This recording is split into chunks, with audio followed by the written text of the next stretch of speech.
Good afternoon. A very good afternoon to our most revered Guruji, Dr. Ashok Kumar Mohanty sir, Dr. Milendra Rao sir, Dr. Narendra Gupta sir, Dr. Mahesh Chandra sir, our most senior and respected mentor, Dr. Manoj Jaiswal sir, Dr. Dilip Jani sir, Dr. M.B. Mahadik sir, Dr. S. Anand sir, Dr. Shashikant Shinde sir और हमारे सभी respected IHF family members. तो जैसा कि आप सभी को पता है, आज हमारे रिस्पेक्टेड मेंटर डॉक्टर माधुरी पाटिल मैम ने एक बहुत ही इंटरेस्टिंग केस प्रेजेंट किया है और एकदम मस्त स्टडी होने वाली है। ये जो मेडिसिन है, इसका जो सोल है, इसका जो कोर है, वो आज हम अच्छे से समझने वाले हैं और कहाँ कहाँ उसको अप्लाई कर सकते हैं।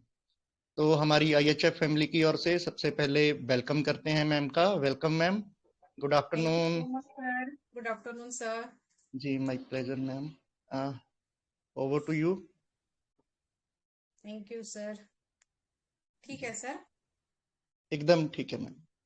शुरू करूं? Yes ma'am. चलो पहले gratitude to respected doctor Samuel Hahnemann sir, और respected mentors doctor Manoj sir, Dilip sir, Parveen sir और सब मेंटर्स जिनसे मैं हर रोज सीख रही हूँ, हमारे पेशेंट्स जिनसे मैं सीख रही हूँ, और gratitude to all lovely IHF family members for always with me, for support, for motivation. तो केस शुरू करते हैं पहले हम लोग, क्योंकि आज भी काफी लर्निंग होने वाली है। तो पहले केस नरेट करती हूँ, फिर एक दो का फीडबैक लेके आगे बढ़ेंगे हम लोग। So this is a case of Muslim lady around 27 years old, bought by her husband for irregular menses and mental disorder, and she was diagnosed as hysteria by some psychiatric doctor. तो इसका family status, patient है, उसका husband है और 7 year daughter है। तो ये patient जो है, इसकी मैरिज को ऑलमोस्ट 8 ईयर्स कंप्लीट हो गया है। तो एक डे मतलब 1 day prior her husband came all alone and give me some information about patient. The verbatim is as below. तो जो ये पेशेंट जो है मेरे पास ऑलमोस्ट 1 साल पहले आया था, और तब मैंने इसको मेडिसिन दे दिया था, लेकिन इन्होंने मुझे फॉलोअप ही नहीं दिया था। अभी सेकेंड टाइम जब वो मुझे मेरे पास सेकेंडरी इनफर्टिलिटी के लिए आए, जब उसका मतलब आप फॉलोअप में सुन सकते हो कि उसका प्रेगनेंसी टेस्ट भी पॉजिटिव आ गया, तो मुझे याद आया कि मैंने इसको यह रेमेडी दिया था, तो मैंने फिर वैसे इसमें उसका फॉलोअप लिया है। इसलिए इस पेशेंट का मेरे पास ऑडियो नहीं था, लेकिन जो मेरे केस पेपर है उस पे से मैंने ये सब आपको वर्बेटम में बोल रही हूँ अभी। तो हस्बैंड जो था, आपने आवाज सुना होगा फॉलोअप में, एकदम उसका वॉइस जो एकदम माइल्ड है, एकदम जेंटलमैन आदमी था वो। तो मैम, मेरी वाइफ को बताना है आपको, हमारी शादी को 8 साल हो गए हैं, हमारी 7 साल की बेटी है, सब अच्छा चल रहा था। मैं घर पे कंपनी का मटेरियल लाता था और वह यह काम दिन भर करती थी, सब टाइम टू टाइम चल रहा था। घर का काम, खाना बनाना, बच्ची को देखना, उसको पढ़ाना और कंपनी का भी काम, ये सब वो अच्छे से करती थी। पर सब 1 साल में धीरे धीरे बहुत ही अलग हो गया। तो फिर मैंने बट नेचुरल क्वेश्चन पूछा उसको कि ऐसा क्या हुआ था 1 साल पहले। तो हस्बैंड ने बोला कि इसके शराबी पापा ने इसकी मम्मी का मर्डर कर दिया था। तो काफी परेशानी हुई थी, मतलब जो लीगली जो इश्यूज होते हैं वो भी, और सब चीजें। तो अब तो वो जेल में है। तो फिर मैंने बोला कि आपके वाइफ के ऊपर इसका इम्पैक्ट क्या हुआ था। तो हस्बैंड बोला, बोली तो कुछ नहीं, ना पापा को मिलना चाहती है, पर तब से सब बदल गया है। सुबह बहुत लेट उठती है, खाना नहीं बनाती है, तो बच्ची की स्कूल हफ्ते में 4-5 दिन मिस हो जाती है। मतलब वो जब भी आती थी, तब 2-3 बार आई थी, तो तब भी वो बच्ची साथ में ही आती थी। मॉर्निंग से सेशन में आते थे नॉर्मली ये लोग, तो हर टाइम बच्ची आती थी साथ में। तो मैं पूछती थी, तो स्कूल नहीं गई? नहीं, आज मम्मा ने उठाया नहीं, मम्मा ने टिफिन नहीं बनाया, इसका उसका आंसर रहता था। और बच्ची बहुत ही अच्छी, क्यूट, चुलबुली थी, बातें करने वाली थी। उसका स्कूल सुबह रहता है, बच्ची को ना तैयार करना, ना पढ़ाना, ना प्यार करना, कहीं पे भी इसका ध्यान नहीं है। घर की सब चीजें बिखरी पड़ी रहती है, पर हाँ, खुद दिन में 4-4 बार नहाती रहती है। रोज बाहर से पार्सल मंगाने को बोलती है, और रोज बाहर का खाना खाने से हमारी तबीयत भी बिगड़ रही है। थोड़ा कुछ बोलो या उसे समझाने जाओ अच्छे से भी, तो वो सुनती नहीं है, झगड़े पे आ जाती है। बिना बताए बहुत बार तो घर से भी निकल जाती है मैडम, उसको ढूंढना पड़ता है। फिर ढूंढ के लाओ, कुछ बोलो तो बहुत रोने लग जाती है। अभी मैम, मैं ड्यूटी देखूं, बच्ची को देखूं या इसे देखूं, ये भी मेरी दूसरी बेटी ही हो गई है। बीबी नहीं रही, घर के काम भी मैं ही जैसे बनता देख रहा हूँ, प्लीज मैम मुझे मदद कीजिए, मुझे बचा लीजिए। फिर मैंने बोला इतना ज्यादा चेंज कैसे हो गया? फिर हस्बैंड बोलता है शुरुआत में लगा कि इतना अचानक सब हो गया है तो इग्नोर किया, लगा एकदम ये गड़बड़ हो गई है तो धीरे धीरे संभल जाएगी, पर यह बढ़ते ही जा रहा है मैम। मैं इसे माहवारी ठीक करने के बहाने लेके आऊंगा, आपको सब पता है, उसे नहीं समझना चाहिए, वरना और क्या करेगी पता नहीं। मैं परेशान हो गया हूँ मैम, मेरा सब सुख चैन चला गया है, प्लीज मैम हेल्प मी। फिर मैंने इसको सिटी क्यू किया है। फिर दूसरे दिन मतलब जब हस्बैंड ने केस बोला तो उसी दिन मैं कुछ मतलब मेडिसिन पे आ गई थी, तो मैंने सिटी क्यू किया, लेकिन फॉर्मेलिटी के लिए नेक्स्ट डे वो उसको लेके आया वाइफ को। लेकिन वाइफ जो आई तो वाइफ एक चेयर पे बैठी, एक चेयर पे पापा बैठा, उसका मतलब हस्बैंड बैठा, और वो बच्ची उसके पापा के गोद में थी। तो फिर मैंने मतलब क्वेश्चन पूछ रही थी, लेकिन ऑलमोस्ट अभी मुझे ऐसे दिखाना था कि मुझे कुछ पता नहीं है, तो जैसे पूछ रही थी तो हस्बैंड ही आंसर कर रहा था, वो कुछ भी आंसर नहीं दे रही थी। और वैसे मतलब सुन जैसी थी, और ऐसे लगातार रोए जा रही थी, बस ज्यादा आंसर कुछ नहीं दे रही थी। मतलब उसको समझाने को भी जी नहीं कर रहा था इतना ज्यादा, ऐसा कुछ कि रो मत या कुछ मत, वो एकदम शांत थी। तो हस्बैंड को ही सब आंसर देने पड़े मेरे। तो फिर मैंने यहाँ पे मेडिसिन दे दिया पेशेंट को।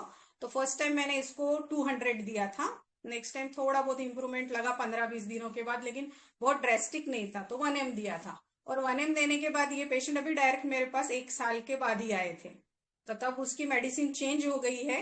तो ये जो केस है अभी इसी की हम नेक्स्ट टाइम करेंगे, तो उसका रेमेडी एकदम मतलब कितना ज्यादा चेंज हो जाता है आदमी में, वो हम लोग देख सीखेंगे नेक्स्ट टाइम। तो अभी एक दो जन कोई इनपुट बोलो, फिर मैं आगे का बोलती हूँ। हेलो। हेलो हेलो बोलो। Good afternoon ma'am. Very good afternoon.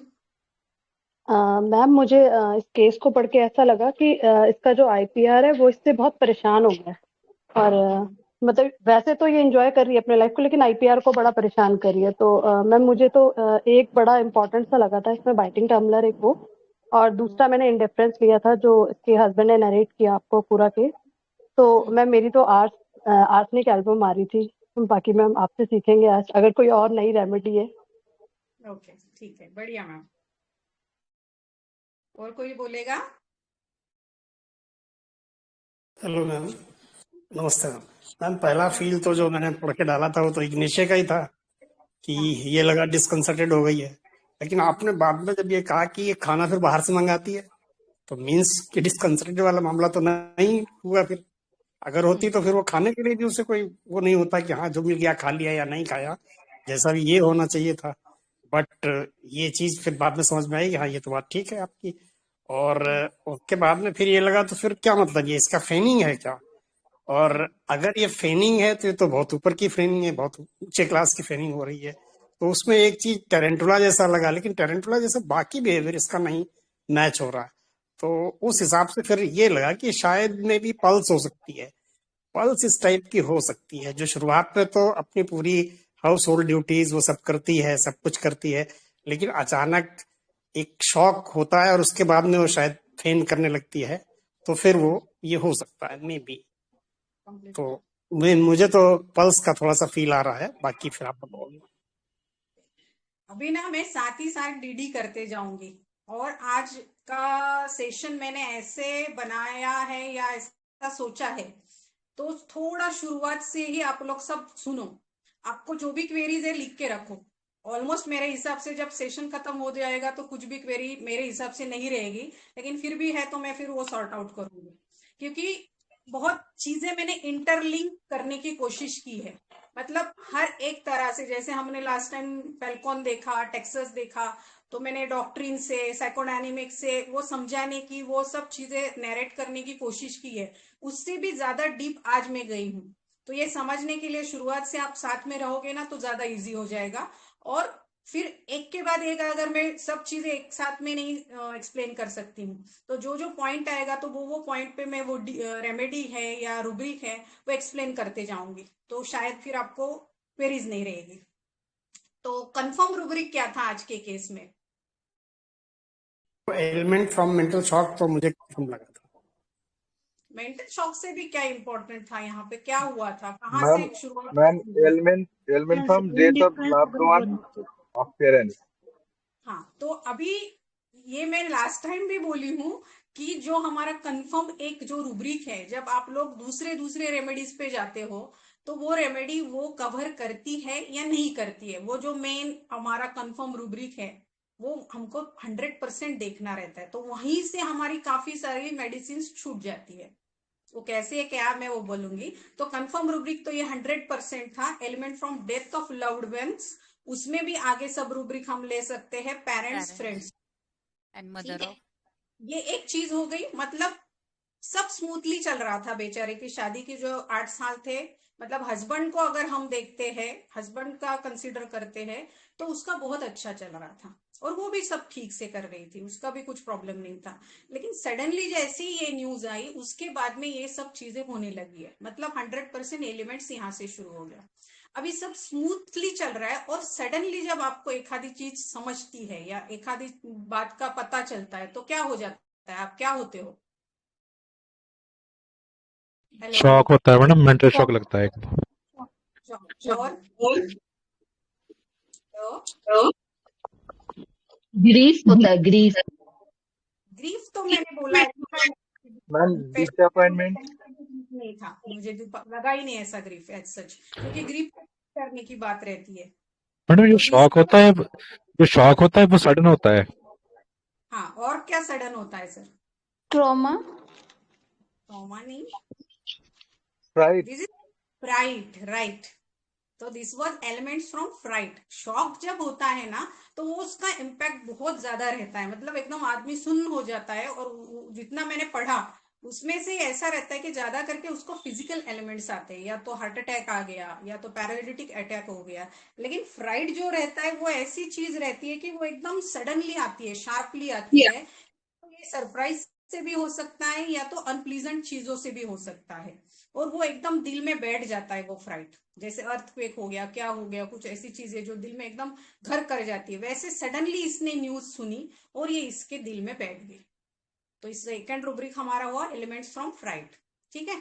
फिर आगे जाके क्या बोल रहा है हस्बैंड कि मैडम अभी धीरे धीरे क्या हो रहा है, ये कि ये बच्चे की तरफ ध्यान नहीं दे रही है, घर का काम नहीं कर रही है, बच्चे को नहला नहीं रही है, उसको खाना नहीं दे रही है, जो भी चीजें है।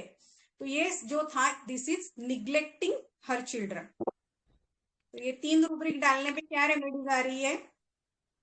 Madam indifference to from everyone ले सकते हैं, इंडिफरेंस टू एवरीवन। नहीं ले सकते हैं सर, क्योंकि इंडिफरेंस काफी लेने के बाद लोग ना आउट ऑफ ट्रैक हो गए थे। तो इंडिफरेंस में क्या रहता है, पहले जिस चीजों से डिफरेंस था अभी उन चीजों को डिफरेंस हुआ।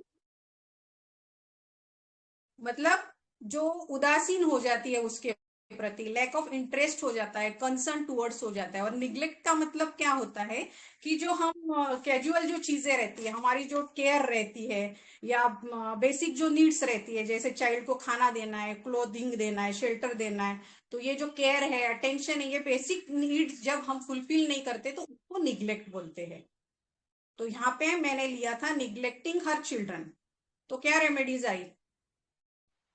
Asteris, Rubens and Lycopodium. Lycopodium, ठीक है।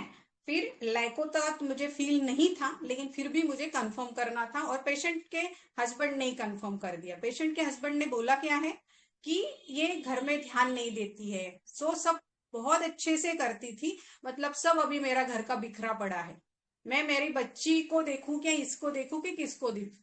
तो this is housekeeping aversion to.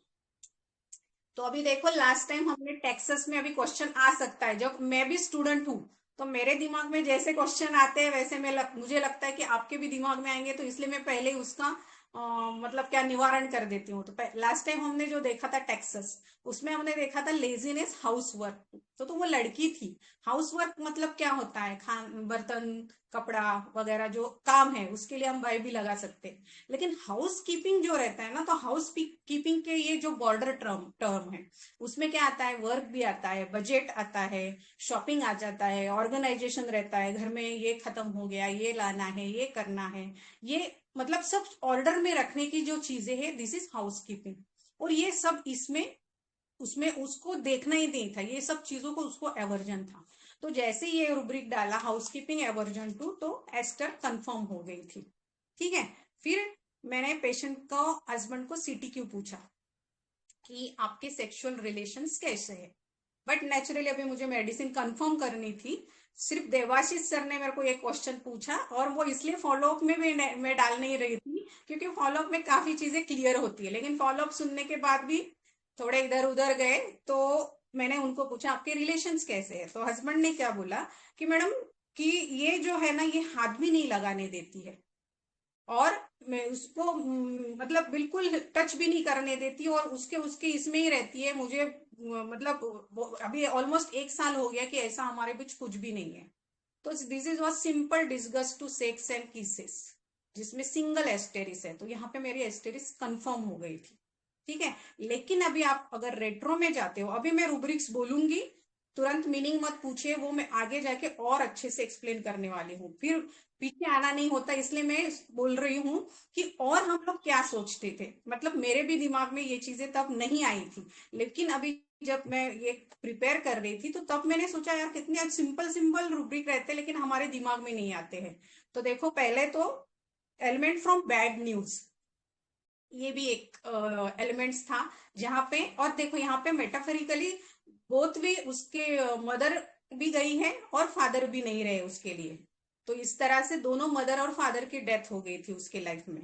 और एलिमेंट्स फ्रॉम बैड न्यूज भी था ये उसके लिए। देन एलिमेंट फ्रॉम मॉर्टिफिकेशन, बाजू वालों के सब लोग क्या बोलते होंगे कि इसके पापा ने कैसा कर दिया, मतलब ये सब सुन के नेचुरली उसको कैसे लगता होगा। Then delusion stranger surrounded by, मतलब ये मेरे ही लोग हैं क्या, ये स्ट्रेंजर लोग हैं कि जो मेरे आजू बाजू में है। देन जब ये बोला हस्बैंड कि ये 4-4 बार नहाती है, अभी इसका हाय वगैरह सब सब एक्सप्लेन कर रही हूं मैं आगे। Delusion dirty he is inside and smells badly, ये पेशेंट का फीलिंग्स हो जाता है, कैसे क्या वो भी बताऊंगी। तो उसकी वजह से इसको ये डिस्गस्ट लगने लगता है, और ये डिस्गस्ट के कारण ये ऐसी बार बार नहा रही थी। देन फिर आगे पेशेंट ने बोला बहुत झगड़ालू है, तो सिंपल क्वारलसम भी डालते थे, डिस्गस्ट डालते थे, तो भी मेडिसिन आती थी कुछ ना कुछ। फिर ये घर से भाग जाती है, उसको ढूंढ के लाना पड़ता है। तो escape desire to house wants to get out of, ये कंप्लीट में रूब्रिक है। हाउस एग्रेवेशन, ये भी कंप्लीट में रूब्रिक है, कोई डाल सकता है तो डालिए प्लीज। फिर अभी मैं आगे जाके आपको हाउस होम सब एक्सप्लेन करूंगी। फिर रिस्पॉन्सिबिलिटी एवर्जन सिंपल था, वो कुछ कर ही नहीं है रही है। Then aversion to her own children, housekeeping aversion to, laziness भी हम लोग सोच सकते थे। तो वीपिंग डिजायर टू वीप, ये भी आता है रेट्रो में। फिर जब वो मेरे पास आई थी तो ऐसे ही कंटिन्यू रो रही थी, ना एक्सप्रेशन था ना कुछ था, कुछ था, अपने आप आंसू आ रहे थे। तो दिस इज वीपिंग इनवॉल्ट्री। तो ये कुछ रेट्रो के रूब्रिक मिले, आगे भी कुछ रूब्रिक्स कोरिलेट होंगे, लेकिन वो थोड़े डीप अंडरस्टैंडिंग के हैं, तो वो उसके साथ मैं एक्सप्लेन करूंगी। तो यहां तक कुछ प्रॉब्लम है क्या, बोलो मुझे। और रूब्रिक्स और डिटेल एक्सप्लेन करने वाली हूँ तो और अच्छे से समझ में आएगा, लेकिन यहां तक कुछ प्रॉब्लम है तो बोलो, नहीं तो फिर आगे बढ़ते हैं हम लोग। Hello, hello,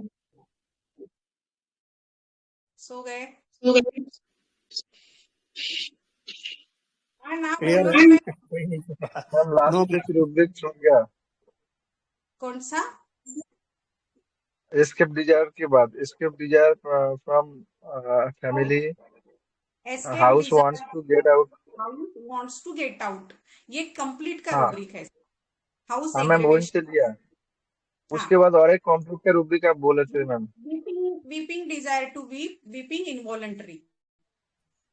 okay okay. ठीक है, तो अभी देखो, तो ये एकदम सुंदर अपना ब्यूटीफुल स्टारफिश है कि जो दिखने में इतना सुंदर रहता, लेकिन उसके क्या क्या रहते क्या नहीं वो सब अभी हम डिटेल में करेंगे। तो जब ये मैं पढ़ रही थी ना, तो पढ़ते टाइम मुझे मतलब मजा आ रहा था, तो वो मजा आप भी लोगे आज, क्योंकि इतना सुंदर सब चीजें कोरिलेट हो रही थी कि पूछो मत।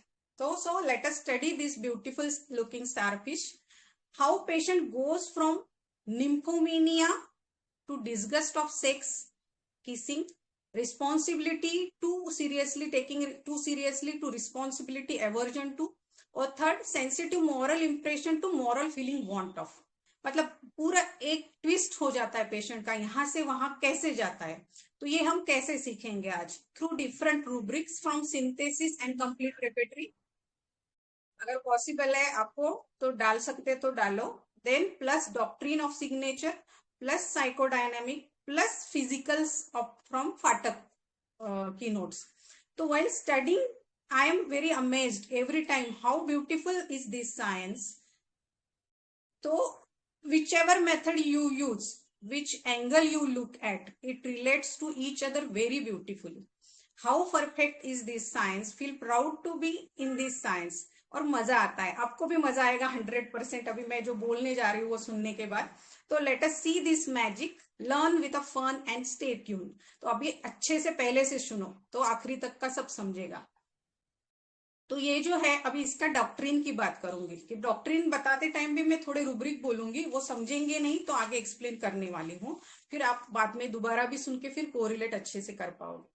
तो एस्टेरिया से देखो मैंने अभी ग्रुप में डायग्राम्स डाले हैं। तो asterias has a radially symmetrical and pentamerous body, central disc रहता है, pentagonal from which radiates out 5 elongated and tapering symmetrical spaced projections that are called as a rays or arms. Eye at the end of each arm. He has no brain and no blood. Well developed various system but little structure. They know what they want and they are capable enough of reaching but smaller structures, so cannot are not able to live in their own. अभी देखो ये अपने patient में बहुत अच्छे से आता है एस्टेरिस पेशेंट्स में, मतलब फुल्ली डेवलप्ड उसकी बॉडी है, कैपेबल है, स्टिल पूरा टोटली इंडिपेंडेंट नहीं रह सकता है। तो ये जो कन्फ्लिक्ट है ना कि मुझे डिपेंडेंट रहना पड़ता है और मुझे इंडिपेंडेंट भी होना है, इसके बीच में ये थोड़ा घिस जाता है। कैसे? Reacting but smaller structure, so not able to live on their own, so need support, protection, safety, and so dependent on somebody stronger from them, and therefore they are spineless. This is spineless invertebrate है ना ये। No support protection mechanism, तो ये क्या करता है, इसका जो प्रोसेस है मतलब for food, for breathing, for मतलब आगे जाने के लिए कॉन्ट्रैक्शन एंड एक्सपांशन होता है। तो जब कॉन्ट्रैक्शन और एक्सपांशन होता है तो ये जो आजू बाजू का वाटर है वो अंदर लेता है, बाहर छोड़ता है, इसमें से इसको उसका ब्रीदिंग का प्रोसेस जो है, उसका एक्सक्रीटेशन है, उसका फूड है, नरिशमेंट है, सब इसमें से मिलता है। लेकिन जब ये गड़बड़ हो जाता है तो क्या करता है, ये जो वॉल्यूम है वाटर का इनसाइड लेने का और बाहर भेजने का, ये मैनेज करता है। और फिर जब ये मैनेज करता है तो फिर उसको आगे जाने में प्रॉब्लम नहीं आता है, लेकिन डिपेंडेंट होता है ये क्योंकि स्पाइनलेस है। Therefore pain pulling inwards. तो कॉन्ट्रैक्शन कैसा रहता है, ऐसा होता है ना कॉन्ट्रैक्शन। तो आगे जाके हम जब देखेंगे तो इसके जो भी फिजिकल्स है उसमें जो पेन्स है वो टिपिकल पेन्स है कि पुलिंग इनवर्ड पेन है। तो ये क्यों है, कहाँ कैसे है, तो ये यहाँ से मैंने लिंक करने की ट्राई किया है। तो इसके वजह से इसको एंजाइटी होती है, एंड मतलब ये रूब्रिक वाइज कैसे समझेंगे हम डॉक्ट्रिन। एंटिसिपेशन होता है, फियर मिसफॉर्चून होता है, then delusion stranger, control under stranger, मतलब उसको खुद का प्रोटेक्शन नहीं तो किसी और का प्रोटेक्शन लेना पड़ता है तो वो उसको स्ट्रेंजर लगते हैं। Then delusion surrounded by stranger, then elements from bad news. अभी ऐसे रहेगा, सपोर्ट नहीं है, कुछ नहीं तो कुछ ना कुछ मिसहैप होने ही वाला है उसके साथ। फिर इसके वजह से मतलब मैं खुद कुछ कर पा रही हूँ और कुछ चीजों के लिए, थोड़ी चीजों के लिए मैं डिपेंडेंट भी हो रही हूँ। तो इसके लिए ये जो हाई सेंस ऑफ सेल्फ है, so try to be tough. तो जो थोड़ा सा इगोटिज्म में है एस्टेरिस, तो ये जो थोड़ा सेंस है उसमें कि आई कैन, तो उसके वजह से try to be tough, stronger from inside, और कॉन्ट्रैक्ट और expand according to the water volume and maintain the shape. और ऐसा उसको लगता है कि आई कैन, और इसकी वजह से वो खुद से एक सब चीजें करने की ट्राई करता है। तो ये अगर कंप्लीट में आप देखते हो तो कंप्लीट में एक सिंगल रेमेडी रूब्रिक है, deeds desire to perform useful, responsibility taking responsibility too seriously. ये जो सेंस है उसका कि आई कैन, तो वहां पे हम लोग ये रूब्रिक सोच सकते हैं। मतलब रेमेडी याद कैसे रखना है इसके लिए मैं थोड़ा सा ये ट्राई कर रही हूँ। और अभी देखो ये जो मेन थीम है इसका, nymphomania to aversion to sex और डिस्गस्ट टू सेक्स, तो इसमें एस्टेरिस में दो टाइप से रिप्रोडक्शन होता है, एक सेक्सुअल रिप्रोडक्शन और एक जो होता है वो असेक्सुअल रिप्रोडक्शन होता है। तो उसको 10 सेपरेट ओवरीज रहते हैं हर एक आर्म्स में। तो मतलब सोचो कि कितने, मतलब दो ओवरीज रहते हैं नॉर्मली फीमेल्स में, तो इसमें 10 रहते हैं, तो उसकी सेक्सुअल डिजायर कितनी ज्यादा होती होगी हर एक रेज में है। तो उसके लिए लेसिवियस है, निम्फोमेनिया है, एक्सीडेंट प्रोन है, कैसे वो समझाऊंगी मैं आगे। और दूसरा जो वे है दैट इज असेक्सुअल रिप्रोडक्शन। तो जो सेंट्रल डिस्क है जो उसकी सेंटर में जो है उसके दो पार्ट होके भी एक दूसरा नया स्टारफिश तैयार हो सकता है, या तो जो डिटैच आर्म रहती है उससे भी रीजनरेट होके नया स्टारफिश बन सकता है। तो बहुत बार फिजिकल पे स्कार्स जो रहते हैं वुंड्स के, उसके लिए एस्टेरिस यूज करते हैं। तो ये यहां से उसका मेटाफर हम कोरिलेट कर सकते हैं। तो इसकी वजह से मतलब सेक्सुअल रिप्रोडक्शन कब होगा, जब वो हेल्दी स्टेट में होगा। और असेक्सुअल रिप्रोडक्शन जो है हमारे मेडिसिन के हिसाब से बोल रही हूं मैं, बोटेनिकल हिसाब से नहीं, ये बायोलॉजी के हिसाब से नहीं बोल रही हूँ। तो see the level of disgust, मुझे मतलब सेक्सुअली मुझे बच्चे पैदा ही नहीं करने हैं, असेक्सुअल वे में मैं चली जाऊंगी। तो this was the level of disgust of asterias. Housekeeping aversion, अभी नहीं, ये घर से मुझे कुछ लेना देना नहीं है। अवर्जन टू चिल्ड्रन, अगर सेक्स के थ्रू बच्चे पैदा करने हैं तो नहीं चाहिए ऐसे बच्चे मुझे, वो गिल्ट अंदर रखना ही नहीं है, इतना उसको डिस्गस्ट आ जाता है। स्पाइनलेस, मेरे लिए नहीं लड़ सकती मैं, आगे नहीं बढ़ सकती मैं, ये उसको डिस्गस्ट ज्यादा फील होने लगता है कि यार मैं इतनी कैपेबल हूँ, टफ हूँ, स्ट्रांग हूँ, लेकिन नहीं कर सकती, कहीं तो मुझे डिपेंडेंट होना पड़ता है किसी पे। तो इसके लिए इसमें ये डिस्गस्ट की जो फीलिंग है वो आती है। तो जब समझता है, मतलब अभी हमारे पेशेंट में रेट्रो में क्या हुआ होगा वो मैं समझाने की कोशिश कर रही हूँ, रूब्रिक थ्रू तो हम लोग समझे। और दूसरा एक हिंट देना रह गया मेरा कि देखो पेशेंट के अगर हस्बैंड के आप वर्जन सुनोगे, देखो मैम मेरी वाइफ मेरी बच्ची जैसी हो गई है और मेरा सुख चैन चला गया है, please please ma'am help me. तो जैसा कोई भी हमारे पास जब मेल पेशेंट आता है, तो अगर वो डायरेक्टली नहीं बोल रहा है और ऐसे कुछ आपके आगे ज्यादा ही गिड़गिड़ा रहा है, और वो आपको मतलब ये फील होना चाहिए ये चीजें, तो 100% कहीं ना कहीं सेक्सुअल लेवल पे प्रॉब्लम रहती है। आइदर उसको इरेक्टाइल डिसफंक्शन होगा मतलब मेल को, या तो फिर ऐसा कुछ होगा कि वो फीमेल से उसको नहीं मिल रहा है। तो फिर यहाँ पे हम लोग ऐसा क्वेश्चन पूछना बहुत जरूरी रहता है।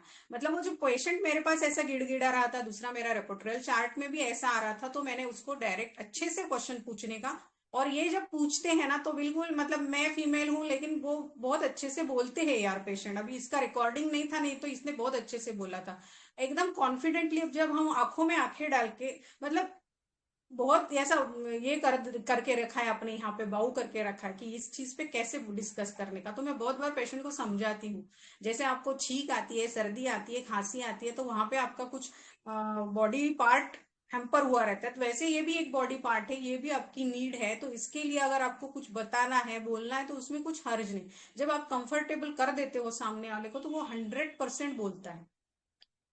तो एक चीज ये बताना रह गई थी। अभी अपने पेशेंट में क्या हुआ होगा कि इसने सुना, मतलब अभी देखो ये शराबी था, तो ये बाप तो पहले से शराबी होगा, तो पहले से बचपन से उसने उसके मदर का एब्यूज देखा होगा, तो कहीं ना कहीं उसके दिल दिमाग में था। लेकिन हस्बैंड बहुत अच्छा मिल गया तो सब अच्छे से चलने लग गया। लेकिन ये जो था ये ट्रिगर फैक्टर था, ये जो मदर की डेथ हो गई उसकी, तो ये ट्रिगर फैक्टर हो गया उसके लिए, और यहाँ से उसका जो आगे का जर्नी है वो शुरू हो गया। तो कैसे, तो मतलब कैसे रहता, अभी कुछ चीजें अपने पेशेंट से भी रिलेट होगी, कुछ मतलब दूसरे फैसेट्स भी बताने की मैं ट्राई करूंगी कि कहाँ कहाँ कौन से सिचुएशन में ऐसी बात हो सकती है या आप सोच सकते हो। तो it could be father, it could be husband, या आईपीआर से कोई हो, या तो बॉयफ्रेंड हो, कि जो इसके प्रोटेक्टर है।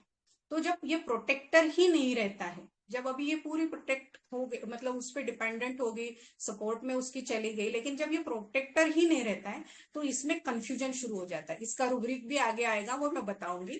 कंफ्यूजन में चली जाती हूँ कि मैं अभी डिपेंडेंट हो गई हूँ, पर खुद का कुछ फैसला नहीं कर सकती है, खुद को तो यूजफुल होना है, मतलब ये उसके दिल दिमाग में दोनों कश्मकश चलती रहती है कि मुझे खुद का भी करना है, और यार मैं तो मतलब अंदर अपने खुद को सब मालूम रहता है कि अपना क्या है, अपना मतलब इंट्रोस्पेक्शन जब हम करते हैं तो हमको पता रहता है, भले ही हम दुनियादारी को दिखाए कि मैं ये हूं, मैं हूं, वो हूं, लेकिन इसको अंदर मालूम रहता है ये कंफ्यूजन।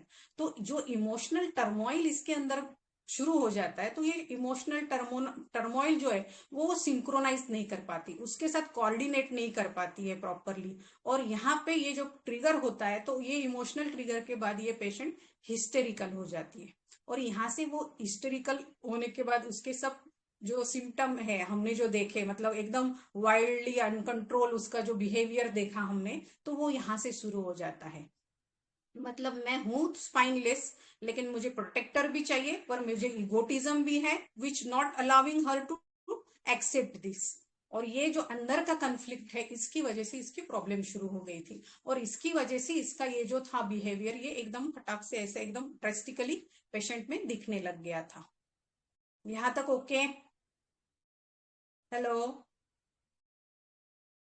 मैं जो पहुंचाना चाहती हूँ, मतलब सिंपल वे में डॉक्ट्रिन में से कैसे कैसे पेशेंट में भी वो चीजें दिख रही है, और वो उसको मैंने रूब्रिक्स का भी सपोर्ट देने की पूरी कोशिश की है। तो ये जो मैं करने की कोशिश कर रही हूँ वो समझ रहा है क्या? तो फिर आगे का समझेगा हमें।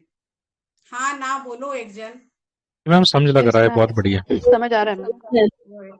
वेरी गुड, सब साथ में है, क्योंकि आखिरी में यस हम मैम। लोग आज अलग कुछ करने वाले हैं, तो तब ये सब चीजें वहां पे हमको अप्लाई करनी है। तो अभी हम थोड़ा मतलब जर्नी जैसा कर लेंगे, ज्यादा सब रूब्रिक लेने की कोशिश नहीं की है मैंने, आज इंपॉर्टेंट रूब्रिक ही ले गए हैं, लेकिन उसके थ्रू भी कैसे हम लोग इसको समझ सकते हैं। और एक कॉमन है, मतलब मैंने उसको एस्टेरिस देने के बाद में कम से कम 3-4 केसेस में दिए थे, तो ये आपके पास भी, या आपका कोई पेशेंट अड़ा है जहां पे आप सेपिया, पल्सेटिला, फिर इग्नेशिया, नेट्रम्यूर, कार्सिनोसिन देके थक गए हैं, और आपको डाउट आता है, वहां पे सीटी क्यू करो और दे दो, कैसे वो भी मैं टिप्स भी दूंगी आखिरी में आपको। तो चलो शुरू करते हैं। तो पहला जो पड़ाव है इसका, वो आगे भी आएगा, इगोटिज्म में रहती है, रिस्पॉन्सिबिलिटी टेकिंग टू सीरियसली रहती है, ऑर्डर डिजायर में रहती है एस्टेरिस। ऑर्डर क्या रहती है इसके लिए?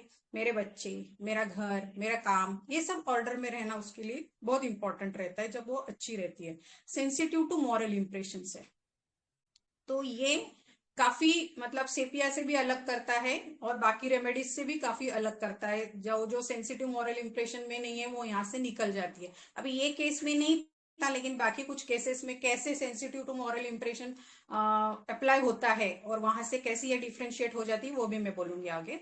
तो कैसे रहता है जब इसका जो स्टेट रहता है, जैसे अभी हमने डॉक्ट्रिन में देखा, तो एक्सीडेंट प्रोन रहती है, मतलब कहीं तो इसके दिल में, दिमाग में वो क्या बोल सकते, चाहत सेक्स के लिए, sex not in the sex only, pleasure, any type of pleasure, जहां पे हम लोग खो जाते हैं, वो प्लेजर कौन सा भी हो सकता है। मैंने ये बहुत बार एक्सप्लेन किया है अभी लास्ट अपने सेशंस में भी। गेम हो सकता है, म्यूजिक हो सकता है, डांस हो सकता है, स्टडी हो सकता है किसी के लिए। तो ये इसमें बहुत ज्यादा उसको वो चीजों की चाहत रहती है। और बहुत देखो, अभी आपको कॉलेज टाइम याद आ रहा होगा किसी किसी को, कि मतलब हमको समझता है ज्यादा करके अभी फीमेल्स में नहीं, लेकिन मेल्स को, कि ये लड़की पटेगी कि नहीं पटेगी, मतलब उसके हाव भाव, हाल चाल, सब चीजें हमको बताती है कि यहाँ पे मैं अगर बात करूँ तो हो जाएगी कि या नहीं हो जाएगी।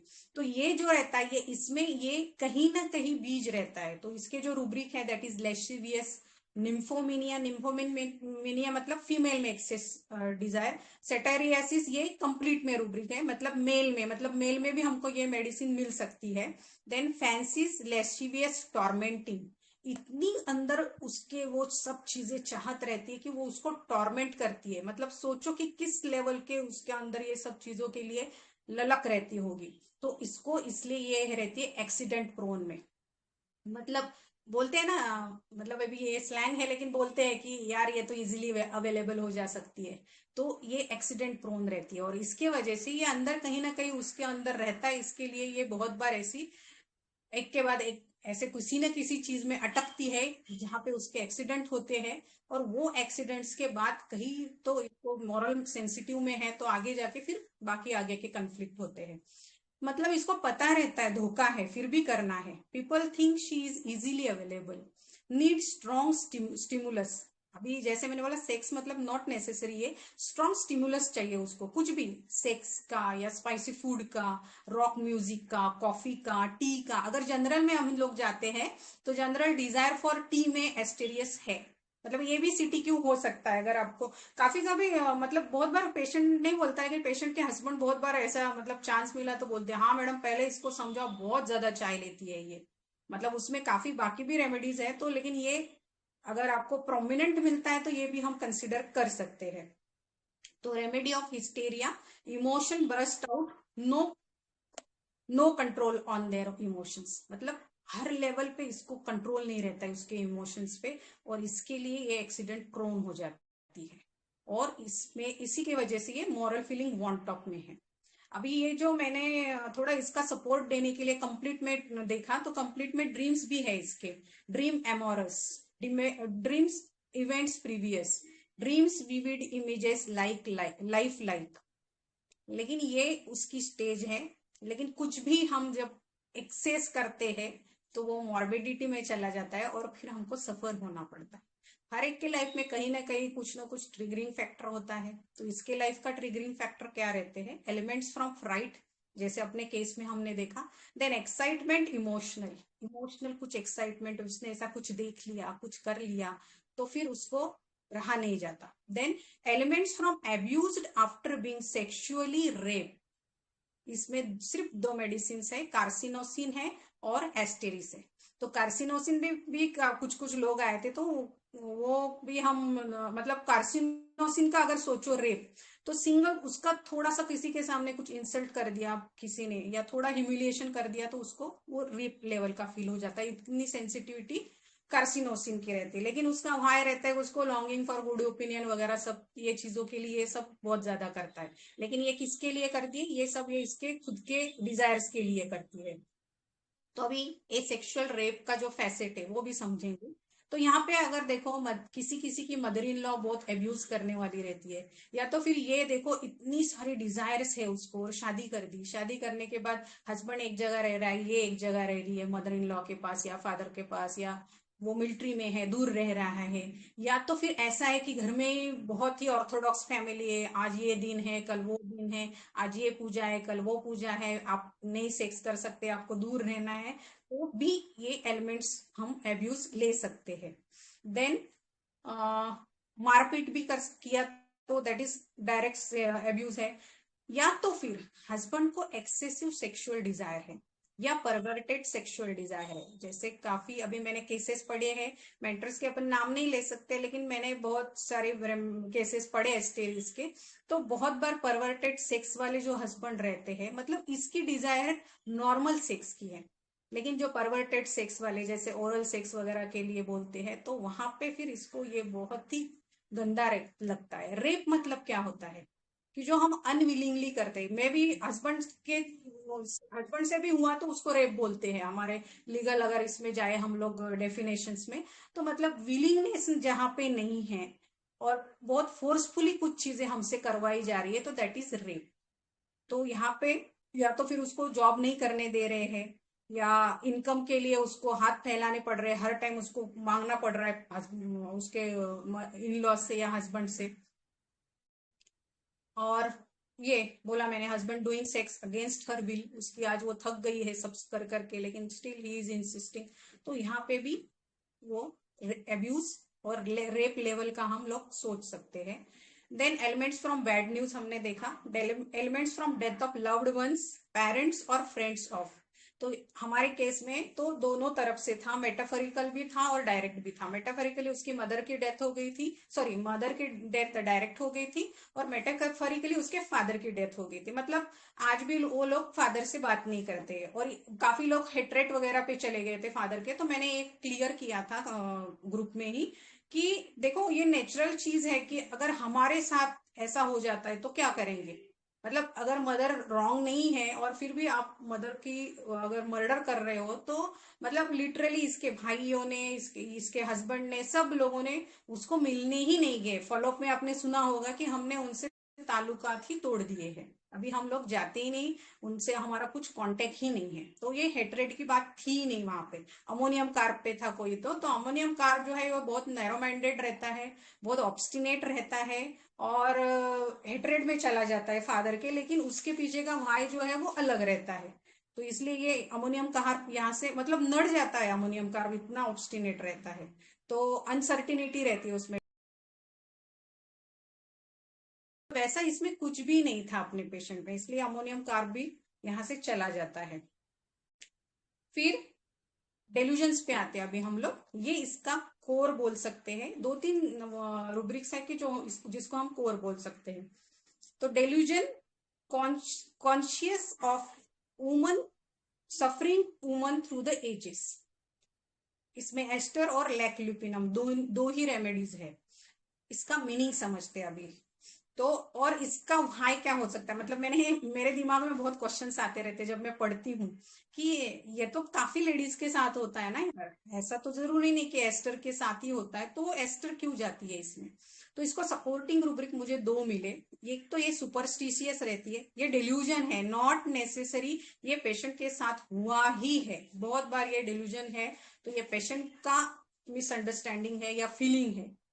तो इसको सपोर्टिंग रूब्रिक मुझे 2 मिले। एक तो सुपरस्टिशियस रहती है जिसके वजह से भी ये उसमें चली जाती है। दूसरा कंप्लीट में मुझे एक रूब्रिक मिला इम्प्रेशनेबल, मतलब जो उसके साथ हुआ वो मेरे साथ हो रहा है तो मेरा भी ऐसा ही कुछ होगा, ऐसा इसके दिमाग में कुछ खिचड़ी ये पका लेती है। तो इसकी मम्मी समझाती होगी, जैसे इसकी शादी हुई, उसके शादी के पहले इसने देखा होगा कि सदियों से तो यही होता आया है, बेटी को तो खाना बनाना ही है, बेटी को तो सब करना ही रहता है, और जॉब एजुकेशन कम रहा तो चलता है। मेरी मदर इन लॉ भी कभी जॉब नहीं कर, तुमने इतना पढ़ाई किया लेकिन तुमने जॉब क्यों नहीं किया, अगर हम पूछते हैं पेशेंट को तो बहुत बार पेशेंट ऐसा बोलता है कि कैसा है ना मैडम, हमारे घर में तो आज तक किसी ने जॉब ही नहीं किया, मतलब मेरी मदर इन लॉ ने भी कभी नहीं किया तो फिर मुझे भी नहीं करने दे रहे, ये तो क्या चलती ही आ रही है ना ये रीत। तो this is delusion conscious of woman suffering through the ages, मतलब ये चलते आ रहा है इसलिए। और ये स्टार फिश है और अपनी कटल फिश है, सेपिया भी पे भी बहुत लोग इसलिए जा सकते हैं। तो सेपिया और इसमें काफी क्या बोल सकते हैं, मतलब काफी क्लोज पैरेलल चलने वाली रेमेडीज है। लेकिन सेपिया जो है वो सेंसिटिव टू मॉरल इंप्रेशन में नहीं है, डिस्गस्ट में मेन नहीं है, सेपिया में गोइंग आउट एवर्जन है, और इसको तो खुला घूमने को अच्छा लगता है। ये उल्टा हाउस एग्रीवेशन है तो ये घर से चली जाती है। Then eating refuses to eat में सेपिया है, और अपना पेशेंट पार्सल मंगा मंगा के खा रहा था। एंजाइटी हाउस होल्ड मैटर्स में सेपिया है, ये हाउसकीपिंग एवर्जन में है। और फिर ऐसे डेफिएंट है, एनार्चिस्ट है, काफी ऐसे, बाकी आप बाद में डिफ्रेंशिएट कर सकते हो, लेकिन जो जिस्ट है जो मेन मुझे लग रहा है वो मैं बोल रही हूँ। फिर देयरफॉर मेक्स, और ये जब सदियों से चला आ रहा है, जब मदर इन लॉ बोल रही है या उसकी मम्मी बोल रही है या सिस्टर बोल रही है, जो भी बोल रहा है, तो वो क्या बोलते हैं फिर, ये सब जो कंसेप्ट है ये इसको क्या करती है, makes her to compromise and accept the abuse. माँ कहती है सब तो ठीक है, मतलब तेरा घर अच्छा है, कमाता अच्छा है, तो थोड़ा सा इतना एडजस्ट कर लिया तो क्या होता है ना, इतना तो चलता है, इतना तो पहले से ही चलते आ रहा है। तो यहाँ पे मम्मी उसको बोलती है, तो इसकी वजह से इसके दिमाग में ये इम्पैक्ट हो जाता है कि ये तो सदियों से चलता आ रहा है, इसमें की कुछ नई बात नहीं है, इसलिए ये एब्यूज सह भी लेती है, सहन कर लेता है इतना सा, बिकॉज शी इज स्पाइनलेस, क्योंकि ये स्पाइनलेस है, उसको अंदर से पता है कि मैं इंडिपेंडेंटली नहीं रह सकती है। सेपिया बहुत बार इंडिपेंडेंटली चली भी जाएगी बच्चों को छोड़ के, लेकिन एस्टर नहीं जाता है। ये जो मैं बोल रही हूँ सेंसिटिव टू मॉरल इंप्रेशन, तो काफी जगह जगह पे अभी अपने केस में अच्छा हस्बैंड था, लेकिन कुछ कुछ केसेस में ऐसे थे कि हस्बैंड बहुत ही ज्यादा गए गुजरे थे, या तो जॉब नहीं कर रहे या तो बहुत ही ज्यादा सेक्सुअली एब्यूज कर रहे वाइफ को। तो वहां पे अगर उसको पूछो कि फिर छोड़ दो यार इसको, डिवोर्स ले लो, दूसरा हस्बैंड कर लो, दूसरा अफेयर कर लो, तो वो बिल्कुल नहीं जाती है।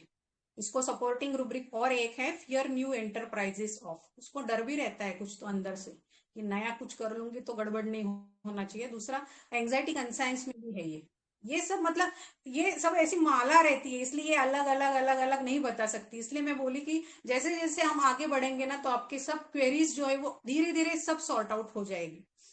तो फिर दूसरा इसका ये है rubric, delusion smell of own body has offensive order, single remedy rubric है। सोचो, अच्छा ये रह गया अपना कि बहुत बार ये भी रहता है कि बचपन में बहुत ही क्लोज रिलेटिव अब्यूज करते हैं किसी बच्ची को, तो बच्ची तो पहले तो डर जाती है, उसको समझता नहीं बेचारी को कुछ, फिर कभी कभी डेयरिंग करके मम्मी को बता भी दी तो मम्मी क्या बोलेगी, नहीं नहीं बेटा ऐसा नहीं बोलने का, वो तो अपने अंकल है, वो तो अपने ये है, वो तो अपने वो है, तो ऐसे कैसे करेगा, ये होता रहता है, छोड़ दे। तो ये तो मम्मी ने तो छोड़ दिया, लेकिन वो छोटी जो बच्ची थी उसके दिल दिमाग में कहीं तो घर करके रह जाता है। ये जो बचपन का जो एब्यूज है ये भी रेप लेवल का रहता है। और जब उसको समझ आती है कि ये मेरे साथ कितनी गंदी बात हो गई, और ये जब रिपीटेडली जो चीजें होती है तो इसको हम डिस्गस्ट में चले जाते हैं। एक बार हुआ ठीक है, संभल भी जाता है कोई कोई, लेकिन अगर ये रिपीटेड हो रहा है तो यहाँ पे भी हम स्टेप सोच सकते हैं। देखो अभी कितने केसेस आपके निकलेंगे कि ऐसी, ये कॉमन सिनेरियो है आजकल का। अगर सिर्फ आपको बहुत सेंसिटिवली केस टेकिंग किया तो हम पेशेंट के कोर तक जा सकते हैं। तो अगर इतना गंदा मेरे साथ हो रहा है तो नेचुरली इसका ये जो रूब्रिक है, delusion smell of own body it has offensive order, delusion dirty he is inside and smells badly. इसके अंदर भी डिजायर्स है, इसके साथ भी बुरा हुआ है, तो इसके जो डिस्चार्जेस है उसके ऑर्डर भी गंदे होते हैं। तो समझो ल्यूकोरिया की केसेस आती है हमारे पास, तो बहुत ही अगर गया गुजरा स्मेल है उस ल्यूकोरिया का, तो हम पेशेंट को डायरेक्ट सेक्सुअल हिस्ट्री लेके या कुछ बाकी सीटीक्यू करके हेस्टेरिस दे सकते हैं, क्योंकि मेरे 3 से 4 केसेस ल्यूकोरिया के हेस्टेरिस से निकले हैं। लेकिन मतलब उसके लिए फिजिकल भी टिप्स मैं बता रही हूँ, और ये भी आपको देखना है कि पूरा उसको ये मैच हो रहा है कि नहीं, ठीक है। Then result of own deeds, अभी कभी कभी इसको ही चाहत रहती है तो ये उसमें बह जाती है, और फिर उसको भी पता चलता है कि यार मैं भी कहीं तो गलत थी, तो उसके वजह से भी मतलब हमारे जब कर्म गंदे होते हैं तब ऑर्डर्स जो है हमारे डिस्चार्जेस है वो उसका ऑर्डर भी गंदा होता है। इंट्रोस्पेक्शन करती है बिकॉज कहीं ना कहीं इसे भी कहीं तो इच्छा कहीं तो चाहत थी, सब चीजों की सिक्रेशन इसके वजह से बैड हो जाती है। तो मेरे साथ ही ऐसा हुआ, रेप विक्टिम से कैसे बिहेव करते हैं, जैसे अभी देखो रेप किसी के साथ हो गया है तो हम लोग उसको बहुत ही अलग ट्रीटमेंट मिलती है हमारे समाज में। इसलिए भी काफी बार ऐसा होता है कि लोग आगे आके कंप्लेन भी नहीं करते या डिक्लेयर भी नहीं करते, या घर में भी किसी को पता नहीं चलता है इन बातों का। तो इसकी वजह से भी क्या होता है कि उसके साथ जो ट्रीटमेंट दी जाती है तो उसको लगता है यार मैं ही अंदर से गंदी होगी क्या, ये मेरे साथ ऐसे सब लोग बिहेव कर रहे हैं। तो इसके वजह से भी ये फीलिंग्स आ सकती है। जरूरी नहीं हर एक एस्टेरिस गंदा ही है, लेकिन हर अलग अलग अलग अलग फैसेट्स हो सकते हैं, वो मैं बताने की ट्राई कर रही हूँ। Then delusion home away from home he is, तो यहाँ पे थोड़ा हम होम और हाउस देखेंगे क्योंकि इस रेमेडी में होम भी आया है और हाउस भी आया है। तो होम किसको बोलते हैं हम लोग, कोई शॉर्ट में बता सकेगा? हेलो।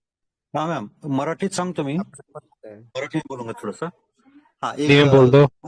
एक पोएम आहे की घर असावे घरासारखे नकोत नुसत्या भिंती, तिथे असावा प्रेम जिव्हाळा नकोत नुसती नाती। तो होम इसको बोलेंगे कि वो घर रहता है, मतलब घर मतलब खाली दीवारें नहीं, वहां पे जो लव अफेक्शन वगैरह रहेगा ना तो होम रहेगा। और हाउस तो खाली घर है, मतलब उसमें ये होगा नहीं होगा ये नहीं बता सकते, सिर्फ दीवारें हैं वहां पे। जी जी ठीक है, बहुत अच्छा, थैंक यू सर। तो हाउस मतलब जहां पे ये सब फीलिंग्स जो है वो चली गई, सिर्फ 4 दीवारें हैं, वो फीलिंग, वो बॉन्डिंग, वो कनेक्शन, वो केयर, वो अटेंशन, अफेक्शन कुछ भी नहीं रहा, उसको हाउस बोलते हैं। तो अभी देखो इसके साथ ऐसी कुछ चीजें हो गई हैं, तो अभी ये घर पे रह रही थी, सब घर का सब अच्छे कर रही थी, लेकिन अभी क्या लगने लग गया, जब ये बॉन्डिंग चली गई, जब अफेक्शन चला गया, जब उसकी खुद की मदर की डेथ हो गई, समझो किसी के साथ इतना गंदा व्यवहार हो गया और उसकी मदर ही उसको बोल रही कि नहीं नहीं अभी किसी को नहीं बोलना, चुप बैठ, उसको ही डांटेंगे, होता है ऐसा। तो उसके लिए इनडायरेक्टली मेटाफोरिकली डेथ ही है उसकी मम्मी की। तो ऐसा जब होता है तब इसको लगने लगता है यार ये क्या घर है क्या, इसमें तो कुछ भी नहीं है, मेरे मैं बात भी नहीं रख सकती मेरी। तो then she landed into this rubric, delusion home away from home he is. मतलब हम सेंसिटिवली पेशेंट को क्वेश्चन कर सकते हैं, मतलब तुमको ऐसा लगता है क्या कि ये सिर्फ घर दीवारी रह गई है, इसमें कुछ प्यार व्यार कुछ नहीं रहा तुम्हारे लिए? तो बहुत बार ऐसा है तो हाँ बोलेगा, या तो फिर वीपिंग के काफी रूब्रिक्स है इसमें, वीपिंग में भी चला जाएगा patient. Then delusion stranger surrounded by. अब स्ट्रेंजर हम किसको बोलते हैं कि जो हम हमारे लिए अनजान है। अगर ऐसे कोई है घर में तो वो तो नेचुरली मेटाफोरिकली अनजान ही हो गए हमारे लिए। या delusion control of under stranger, ऐसी मम्मी है, ऐसे पापा है, ऐसे कोई रिलेटिव है तो वो स्ट्रेंजर ही है और उनके कंट्रोल में मैं चली गई हूँ, ये ऐसा पेशेंट को लगने लगता है। और फिर यहाँ से पेशेंट अपना डिस्गस्ट, सेक्स, किसिंग एक्सेट्रा में चला जाता है। तो फिर मैंने थोड़ा अभी सर्च भी किया ना, तो डिस्गस्ट सेक्स में दोनों टाइप से हम लोग सोच सकते हैं। अगर हम लोग सिर्फ डालें गूगल पे तो उसमें ये भी आता है मेल और फीमेल, फिर कैरेक्टरिस्टिक कैसे डिफरेंट वगैरह है, तो उस तरह से भी उसको खुद के सेक्स के लिए भी डिस्गस्ट आने लगता है।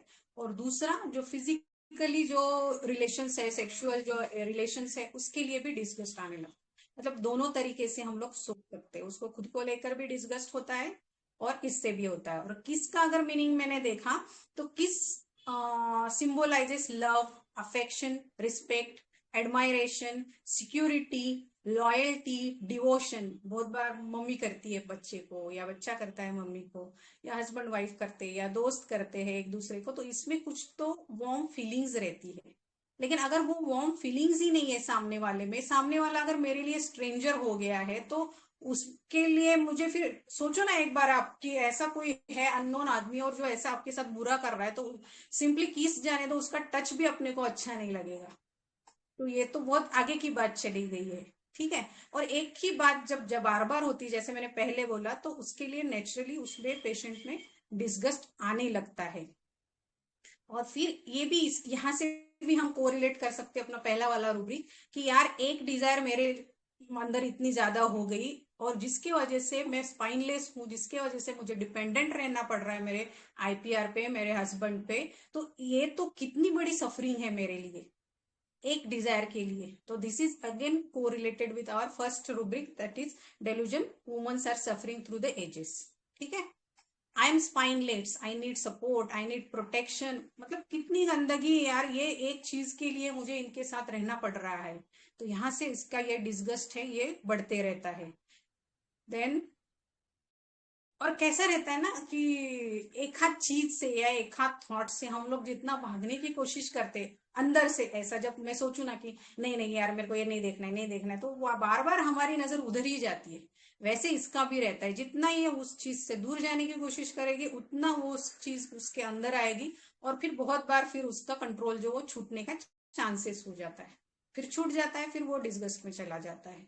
तो irritability question after, irritability convergence before, मतलब जब उसका कंट्रोल, कन्वर्जन में क्या होता है कि कंट्रोल छूट जाता है हमारा, तो ये कंट्रोल छूट गया लेकिन उसके बाद में फिर उसको डिस्गस्ट का फीलिंग आ गया, फिर इरिटेबिलिटी आ गई। एक स्ट्रेंजर के साथ, एक डेड आदमी के साथ, एक ऐसे लोगों के साथ कि जो मेरे कोई मतलब मेरे लिए उनके पास कुछ फीलिंग्स नहीं है, इनके साथ ऐसा करना पड़े, तो फिर उसे डिस्गस्ट आता है। फिर यहाँ पे हमें उसको रूब्रिक देखने को मिलते अपने को, anger, fear, quarrelsome afternoon 12 to 14 hours. 12 to 14 hours मैंने ऐसे समझा है कि ये हमारी लाइफ का पीक पीरियड रहता है, ये जवानी का पीरियड रहता है कि जब सब चीजें एकदम जोर शोर में रहती है, कि ये क्रेविंग्स भी उसकी एकदम हाई पिक पे रहती होगी, तो तब उसको ये सब प्रॉब्लम होने लगती है। और ये जो अपने केस में भी था, ये मैंने लिखा नहीं उधर से, कॉन्ट्राडिक्शन, इंटॉलरेंट फ्रॉम कॉन्ट्राडिक्शन। उसका हस्बैंड बोल रहा था ना कि उसको थोड़ा भी समझाने जाऊं, थोड़ा भी कुछ बोलने जाऊं, अभी पता ही होगा ना हस्बैंड, अगर ये इतना ऐसा गया गुजरा बिहेवियर करती थी तो वो एकदम मतलब एकदम वायलेंट रिएक्शन देती थी। तो this is contradiction, intolerant of contradiction. Then anxiety क्या है इसकी, एंजाइटी कंसाइंस है, एंजाइटी फ्यूचर अबाउट है, एंजाइटी हाउस इन, अभी हाउस आया यहाँ पे, अभी पहले तो थोड़ा होम तक थी, होम में वही स्ट्रेंजर लगने लग गए, अभी स्ट्रेंजर से डिस्गस्ट पे गई, अभी डिस्गस्ट से कहाँ पे आ गई, डायरेक्ट हाउस पे आ गई, कि सिर्फ अभी 4 दीवारें रह गई, तो उस दीवार में वैसे घर में उसका जी नहीं लगता है अभी, हाउस के काफी रूब्रिक्स है इसमें, एंजाइटी हाउस इन, सिर्फ दीवारें है, प्यार करने वाला कोई नहीं अभी मुझे, एंजाइटी बेकिंग ऑन, अभी वो जब जग गई है तो उसको एंजाइटी हो गई है, एंजाइटी वीपिंग एम्यूलरेट्स, ये भी हो सकता है अपने पेशेंट में, क्योंकि इसलिए भी वो रोती होगी, कब, क्योंकि कंफ्लिक्ट ये हम समझ रहे हैं हमारे रेमेडीज पढ़ने के लिए, पेशेंट को तो नहीं समझती ना ये सब चीजें, क्या चल रहा है क्या नहीं अंदर, तो ये है कि हमारी मेडिसिन जब सिमिलम हिट करती है, तो आपने सुना होगा कि उसका हस्बैंड कितना खुश था, कुछ भी नहीं रहा मैडम, अभी पहले जैसा तो कुछ भी नहीं रहा, अभी खाना भी बनाती है, अभी बच्ची भी स्कूल जाती है, मतलब अभी जब वो तीनों आते हैं ना, आज ही आ गए वो मेरे पास, तो अभी उसका 2 मंथ कंप्लीट हो गया है, उसको ये मैंने सोनोग्राफी के लिए भेजा था, तो आज ही आ गए, तो मतलब मुझे उनकी फैमिली देख के अच्छा लगता है कि यार हमने एक फैमिली बचा ली इनकी, अभी वो बच्ची भी आती है ना, तो आज मेरे लिए चॉकलेट लेके आई थी, आधा आप लो आधा मैं लेते, और उसके पापा बोलते हैं ये चॉकलेट किसी को नहीं देती है मैडम, लेकिन आपको क्यों, क्या मालूम देती है, मैंने बोला फ्रेंड हो गए हम लोग, और मतलब अच्छा लगता है, और वो तो अभी इतनी ज्यादा हंसने लगी, नेक्स्ट टाइम उसका केस करेंगे तो आप सोचोगे कि ये कहाँ थी और कहाँ आ गई, तो ये ऐसी चेंजेस हमारे मेडिसिन लाते हैं। Then anticipation evil as if as of impending, तो कहीं ना कहीं अब जब ऐसा होने लगता है तो उसको अंदर डर लगने लगता है, एंजाइटी होने लगती है, समझो उसके घर में कोई ऐसा रिलेटिव आ रहा है बार बार, तो अगर वो आने वाला है, और कैसे रहता है ना, एकदम क्लोज रिलेटिव रहते हैं तो कुछ हम मतलब अपने पेरेंट्स के भी दिल दिमाग में ऐसा कुछ नहीं रहता है, बहुत बार हम एज ए सिक्योरिटी कहीं गाँव जा रहे हैं कुछ कर रहे हैं, तो वहां पे बच्चे छोड़ के चले जाते हैं, या तो वो अपने घर पे आके जाते हैं, तो ऐसा जब होता होगा और जो वो एक्सप्रेस नहीं करते होंगे, तो नेचुरली सोचो कितना ज्यादा एंटिसिपेशन और कितनी ज्यादा एंजाइटी वो बच्चे के दिल में होती होगी, ठीक है। देन फियर क्या है इसके, फियर कैंसर ऑफ मेमोरी, ये और डिटेल में आगे करेंगे हम लोग, तो मतलब लेफ्ट साइडेड हो, अगर आप फिजिकल्स पे जाते हो तो लेफ्ट साइडेड मेमे में ज्यादा करके ये प्रॉब्लम होती है, तो left sided stands for, left side किस लिए होती है, वर्ड्स के लिए इमोशन है ना मैम, इमोशन है, लव है। हाँ नहीं, लेफ्ट साइड जो है हमारी क्लोज वन जो रहते हैं, ब्लड रिलेशन वाले जो रहते हैं, नियर एंड डियर जो रहते हैं उनसे, हाँ नियर जो रिलेटेड आईपीआर है उनसे कुछ लाउड पंगा वन बोलते हैं ना हम लोग, लाउड वन हमारे, लाउड वन मैडम, तो उनसे रिलेटेड कुछ पंगा हो तो लेफ्ट साइड में प्रॉब्लम होती है, तो इसमें देखो कि सब नियर डियर वन का ही पंगा है, बाहर की दुनिया का कुछ नहीं है इसमें ज्यादा, इसके रूब्रिक के थ्रू देखोगे तो सिर्फ उसका घर घरौंदा वहीं पे उसकी दुनियादारी चलती रहती है, क्योंकि ये कंफ्लिक्ट है उसका इंडिपेंडेंट और डिपेंडेंट का चलता रहता है, और उसके वजह से वो सफर होती रहती है। और कैंसर क्या होता है, कैंसर स्टैंड फॉर गिल्ट, तो ये जो गिल्ट है उसका कि females are suffering through the ages, ये गिल्ट कहीं ना कहीं दिल दिमाग में बैठ जाता होगा, तो और ये जो है पार्ट मैमिक, मतलब ये किस लिए रहता है कि नर्चर करने के लिए रहता है बेबी के, और ये जब ऐसी स्टेट में चली जाती है, ऐसे डेल्यूजन या हिस्टेरिकल कंडीशन में चली जाती है, तो इसके दिमाग में क्या आता है पता है, कि मतलब ब्रेस्ट जो है ये तो सिर्फ बच्चे को दूध पिलाने के लिए, नर्चर करने के लिए, and this is not the sexual part, this is not the sexual organ, it should not be use in sex, और जब ये ऐसा इतना ज्यादा डिस्गस्ट और इतना ज्यादा फियर उसमें आ जाता है, ये गिल्ट रहता है, और इसके वजह से ये अब्यूज की वजह से गिल्ट रहता है, तो इसलिए इसको कैंसर होता है, तो ये कैंसर का मेटाफर ये ऐसा रहता है। ये भी CPQ आप कर सकते हो, जो मैंने पहले भी बोल दिया, fear of undertaking new enterprises, क्योंकि वो सेंसिटिव टू मॉरल है, एंजाइटी कंसाइंस है, तो एक छोड़ के दूसरे के पीछे नहीं भागेगी, लेकिन वहीं पे वो सफर होती रहेगी। तो जब ऐसा इसका डाउनफॉल शुरू हो जाता है तो प्रॉब्लम क्या होता है, वो एक रूब्रिक है, ये सुना होगा दूसरे रेमेडीज में आपने, confusion of the mind, muscle refuses to obey the will when attention is turn away. तो मसल क्या होती है हमारी, मसल जो रहती है हमारी स्ट्रेंथ रहती है, अगर सिर्फ हमको हड्डी का ढांचा दे देता था भगवान, मसल नहीं देता था, हम कुछ चीज उठा ही नहीं सकते थे। वो मसल में जब स्ट्रेंथ आती है तब हम लोग चीजें उठा सकते हैं, कर सकते हैं। तो दिस इज अ स्ट्रेंथ। तो इसकी स्ट्रेंथ क्या रहती है, तो इसको क्या लगता है। और कंफ्यूजन मैंने पहले भी थोड़ा सा एक्सप्लेन किया कि कंफ्यूजन कौन से लेवल पे होता है, कि कब तक इन्हीं सब बातों में फंसी रहूंगी, ये करूं या वो करूं, मैं डिपेंडेंट रहूं, इनसे पैसे मांगते रहूं, या खुद का कुछ करूं। क्योंकि deeds to perform useful deeds में भी है ये। उसको लगता है कि कब तक ये मगजमारी में करती रहूंगी, मुझको भी मेरा मेरा खुद का करना है। लेकिन दूसरी तरफ फिर स्पाइनलेस है, फिर वहीं पे चली जाती। तो ये उसके दिल में जो कश्मकश है, ये कंफ्यूजन है उसका। मतलब मेरे 5 आर्म्स है, अगर आपने डॉक्ट्रिन ऑफ सिग्नेचर से देखे तो 5 आर्म्स है, मैं एक पे ध्यान देने जाऊं तो 4 गड़बड़ कर देती है, ऐसा रहता है। तो ये भी डॉक्ट्रिन से भी हम ऐसे कोरिलेट करते हैं।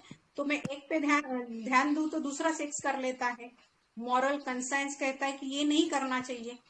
तो इसके वजह से वो जो मसल्स है वो गिव अप कर देने के बाद उसके दिल में ये मॉरल और कंसाइंस का कंफ्लिक्ट चलता है। फिर एक्सीडेंट प्रोन है, मतलब नजर हटी, दुर्घटना घटी, people also feel that she is available.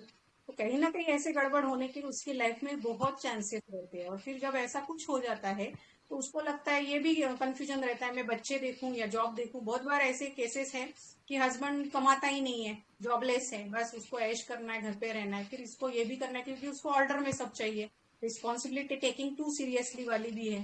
फिर वो mother in law bed ridden है, फादर इन लॉ का कुछ है, वो भी करेगी, बच्चों का भी करेगी, ड्यूटी भी करेगी, और ये कुछ नहीं करेगा। और ये सब हो जाने के बाद वो जब रात को थक के आएगी तो ये डिमांड करेगा। तो नेचुरली उसको डिस्गस्ट होना ही है। और वहां पे भी उसको कंफ्यूजन होगा, यार क्यों रह रही हूँ मैं ऐसे के पास, मैंने तो यहाँ से निकल जाना चाहिए। तो यहाँ से उसका डिस्गस्ट भी और कंफ्यूजन भी जो है वो बढ़ते चले जाता है। तो फिर यहाँ से उसका एवर्जन का टर्निंग पॉइंट आता है, रिस्पॉन्सिबिलिटी एवर्जन का। Then anxiety, impatience, housekeeping. किसी का माइक ऑन है, प्लीज बंद कर दीजिए।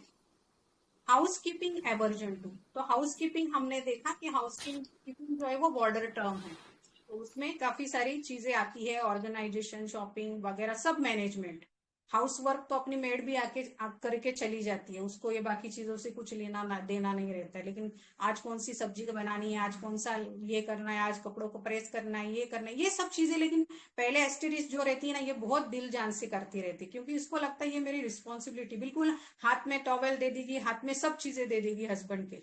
लेकिन जब ये सब चीजें उसके दिल दिमाग में चलती है और उसको ऐसा ट्रीटमेंट्स मिलता है, तब ये हाउस कीपिंग एवर्जन में चली जाती है। हाउस एग्रेवेशन, वर्क एग्रेवेशन, ये कंप्लीट के रूब्रिक है। Escape desire to house, wants to get out of. अभी उसको लगने लगता है कि मुझे यहाँ से बस निकल जाना है, ये भी कंप्लीट का रूब्रिक है। Bed get out of, wants to, pain from. अभी पेन जो है वो हम फिजिकल की ही पेन समझते हैं। तो अभी जो मैंने डिस्क्राइब किया उससे आप समझ सकते हो कि मेंटल लेवल पे भी कितना पेन होता होगा पेशेंट को। तो ये जो पेन है इससे भी इसको लगता है कि मैं निकल जाऊं।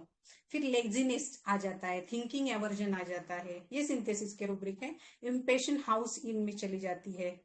फिर हाउस कीपिंग वगैरह मैंने किया। फिर ये है neglecting children her, aversion to children to her own, guilty feeling with. तो ये दोनों तरफ से हो सकता है। मतलब मुझे बच्चा पैदा करने के लिए सेक्सुअल में मतलब ये प्रोसेस से जाना पड़ेगा, या तो फिर मैं मेरे बच्चों पे ध्यान नहीं दे पा रही हूँ, ये भी उसके दिल में गिल्ट रहता होगा। दोनों तरफ से सोच सकते हैं हम लोग। तो निग्लेक्ट का failure to provide the care attention, sense में ही नहीं रहती, वो इतनी हिस्टेरियल हो जाती है बाद में। फिर estrange insanity, menopause during. Menopause क्या रहता है कि जब सब चीजें खत्म हो गई, अब कुछ प्रोडक्शन नहीं हो सकता, मेटाफोरिकली कुछ नहीं हो सकता। और दूसरा कि अगर मेनोपॉज में है तो ऐसी क्रेविंग्स क्यों करने। हम बोलते हैं ना, जब 50 के ऊपर हम लोग चले जाते हैं तो पुराने जमाने में वानप्रस्थाश्रम में चले जाते थे, तब ये सब क्रेविंग्स वगैरह से हमको छूट के दूसरी जगह जाना रहता, खुद को अपग्रेड करना रहता स्पिरिचुअली। इसको तो यही इसी में ये फंसी हुई है, तो इसलिए इसको स्ट्रेंज इंसैनिटी आने लगती है। फिर इगोटिज्म में है, लेकिन ये सब होने के बावजूद भी due to egotism deeds desire to perform useful, to show that yes I can do something. तो इसलिए ये फिर बोलती है ये ऐसी फालतू की छोटी छोटी चीजें जो रहती है हाउस कीपिंग की, वो नहीं करना है, वही मुझे अभी बड़ा कुछ करना है। ठीक है। देन या तो फिर कोई कोई आपको दिखेगा कि बहुत ही ज्यादा religious affection too occupied with religion, इसमें भी चला जाता है। बहुत ही एक आधे भगवान की या एक आधे बाबा की या एक आधे के पीछे एकदम रिलीजियसली वो एकदम ज्यादा उसके पीछे लग जाएगी, क्योंकि ये सब उसको लगता है इसके पीछे लग जाओ तो मेरे पाप भी धुले या कुछ, या तो फिर ये मेरे दिल दिमाग की ये सब चीजें निकल भी जाए, इसलिए वो उधर भी चली जाती है। देन वीपिंग के अगर रूब्रिक देखो तो weeping ameliorates, weeping desire to weep, weeping easily, weeping emotion after slight, then weeping involuntary, weeping telling sickness when telling of her. ये भी रूब्रिक बहुत बार मतलब ये ऑब्जर्वेशनल रूब्रिक है और ये मतलब ऐसे रूब्रिक अगर हमको मिलते हैं ओपीडी में तो ये कंफर्म रूब्रिक रहता है कि पेशेंट बता रहा है और उसके साथ रोए जा रहा है, तो बहुत बार ये भी हम लोग सोच सकते हैं। Then weeping sexual excitement with, again वही रहता है उसका कॉन्फ्लिक्ट जो रहता है हाँ ना का, तो जितना दबाव उतना बढ़ेगा तो उसके वजह से भी इसको रोना आता है। तो जैसे हमने टैक्सेस लिया था, तो टैक्सेस में मैंने बोला था कि ऑब्जेक्टिव रीजनेबल और एंजाइटी मनी मैटर्स डालो तो सिंगल एस्टर अपना टैक्सेस आता है। तो अगर एस्टर का सोचोगे ना तो responsibility, taking responsibility too seriously और सेंसिटिव टू मॉरल इंप्रेशन, अगर ये डालते हो तो सिर्फ पल्सेटिला, एस्टर और इग्नेशिया आता है। इतना सिंपल वे में भी हम लोग सोचे तो मतलब ये लगता है हमको रेयर रेमेडी है, लेकिन अगर अभी आप रूब्रिक देखते हो तो समझेगा आपको कि ये कितना ज्यादा कॉमन हो गया है। तो एस्टर और इग्नेशिया ये element from death of loved one में है, पल्सेटिला तो हो ही नहीं सकती। और पल्सेटिला पे जो भी लोग थे वो ये नहीं समझते हैं कि पल्सेटिला होती तो क्या करती थी। पल्सेटिला इन प्रकार वो अपने हस्बैंड से अफेक्शन तो पाके ही रहती थी, ऐसे दूर नहीं भागती थी वो हस्बैंड से। तो यहाँ पे पल्सेटिला का मतलब सोच ही नहीं सकते हम लोग अपने केस में, लेकिन ये मतलब काफी आज देखो कितनी सारी रेमेडीज आई है अपने ग्रुप में, तो इतने रेमेडीज के साथ हम लोग सोच सकते हैं जब हमें फेल्यूर मिलता है तो हम लोग ये सोच सकते हैं कि यहाँ पे हम लोग दे सकते हैं। तो कुछ कुछ रेमेडीज की तो मैंने ग्रुप में डीडी कर दी है, जैसे इग्नेशिया जो है वो डिस्कंसल्टेड, अच्छा हाँ डिस्कंसल्टेड पे काफी लोग थे, लेकिन ये समझी इग्नेशिया का डिस्कंसल्टेड रहता है ना वो उसके आइडिया के लिए कभी नहीं रहता है, वो खुद के लिए रहता है, वो खुद खाना नहीं खाएगी, उसकी ड्यूटी रिस्पॉन्सिबिलिटी ड्यूटी रिलेटेड में भी है लेवल पे जब रहेगी ना तो वो सब काम करेगी उसका, लेकिन वो डिस्कनेक्टेड खुद के लिए करेगी। और इन्वेंटिविटी जो रहेगी वो ऐसी करेगी कि यार मैं मुंह से नहीं बोलूंगी लेकिन आप समझो मुझे क्या बोलना है, और हम लोग बोलेंगे अरे क्या पागल हो गई क्या, कैसे उसका काम बातें करने लगी, पहले तो ये ऐसी था कि पहले तो बहुत अच्छी थी करने लगी। देन टैसिटर्न में इग्नेशिया रहता है, तो यहाँ पे भी यहाँ से इग्नेशिया मतलब डिस्कनेक्टेड हम लोग सोच ही नहीं सकते यहाँ पर। ये क्या है रे। देन ब्रोमियम पे था कोई, तो ब्रोमियम जो रहता है वो carried desire to be carried fast में रहता है, उसको बर्डन लगता है, इंडिफरेंस ड्यूटीज टू डोमेस्टिक में चला जाता है, indifference to household affair में चला जाता है। और तो फिर से मैंने जो बोला आपको कि जो कंफर्म रूब्रिक है हमारा element from death of loved one में ये नहीं है, और ये तो फिर जल्दी निकलने का सोचती थी, carried desire to be carried fast. Then ammonium carb मैंने बोल दिया। देन हीरोइन पे थे कोई कोई लोग, तो हीरोइन में भी अगर देखो तो फिर से ये रूब्रिक में वो नहीं है, element from death of loved one. और ये जो रहता है ना हीरोइन, ये खुद को बहुत ग्रेट समझता है, बहुत शाना समझता है, डिवीजन ग्रेट में है ये, तो इसकी वजह से। और दूसरा इम्पेशंस चिल्ड्रन अबाउट में है, एक्टिविटी डिजायर एक्टिविटी है, यहाँ पे तो एक्टिविटी छोड़ ही दी थी अपने बंदे पेशेंट ने। देन लॉन्गिंग गुड ओपिनियन में है, तो इसलिए डेल्यूजन अप्रिशिएटेड नॉट में भी रहता है मटेरियलिस्टिक रहता है, तो वो हॉटी रहता है, डिक्टेटोरियल रहता है, वो तो कहीं पे भी अपने केस में नहीं था। फिर फॉस्फोरिक एसिड पे थे कोई कोई, फॉस्फोरिक एसिड का काफी सिमिलर आता है इंडिफरेंस अगर सोचे तो, लेकिन फॉस्फोरिक एसिड का क्या रहता है इनिशियल फेज में डांसिंग अनकॉन्शियस रहता है, और वहां से फिर उसका शुरुआत होता है, जैसे अपना ये पेशेंट था निम्फोमेनिया से आगे जाता है, वैसे फॉस्फोरिक एसिड जो रहता है मतलब उसको समझता नहीं खुद को, उसका आईपीआर बोलेगा कि नहीं ये बहुत ही ज्यादा करती है, लेकिन उसको नहीं समझता क्योंकि एलिमेंट फ्रॉम सेक्सुअल एक्सेस में फॉस्फोरिक एसिड है। और वहां पे जब उसको डिसअपॉइंटमेंट मिलता है तो फिर आगे जाके फिर वो जाता है, फिर में जाता है, ब्रूइंग में जाता है, रिप्रोचिंग वन सेल्फ में जाता है, एंजाइटी हाउसहोल्ड मैटर में भी फॉस्फेरिक एसिड है, ये केस में नहीं था। ईटिंग रिफ्यूजेस टू ईट में भी फॉस्फेरिक एसिड है, जो अपने केस में उल्टा। एम्ब्रा पे थे कोई कोई, लेकिन एम्ब्रा का जो रहता है एकदम उल्टा रहता है। एम्ब्रा जब बहुत ज्यादा कर जाता है तब उसको से डिस्गस्ट होने लगता है। तो डीडी तो मैंने काफी कर लिए, अभी थोड़ा बाकी है। तो अभी कोई तो फाटक से डालो ये नोट, मैं आगे का बोलती हूँ। यहाँ तक कुछ प्रॉब्लम है तो वो बोलो। हेलो मैम मैम जो आपने बोला ना लेफ्ट साइड वाला जो रिलेशनशिप जो क्लोज अपने फैमिली रिलेशन, हाँ उसमें मैंने कहीं पे सुना था कि अगर बंदा लेफ्ट हैंड है और राइट हैंडेड है उस पर भी मैटर करता है। अगर कोई राइट हैंडेड है तो उसके लिए फिर वो साइज चेंज, ये सही बात है?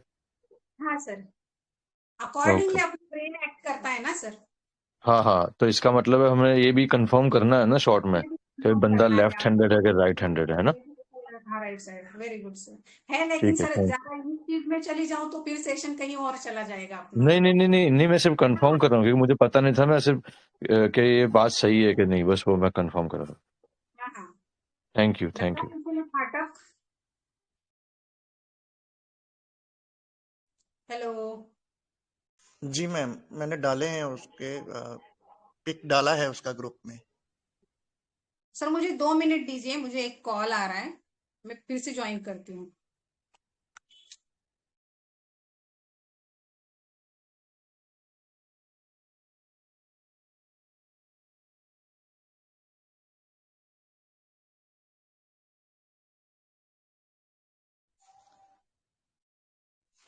जी, जब तक मैम हमें ज्वाइन करते हैं तब तक कोई कुछ ऐड करना चाहता है स्टीरियस को लेके, इसका कोई एक्सपीरियंस है या कुछ आप उसके बारे में बताना चाहते हैं तो आप लोग ऐड कर सकते हैं।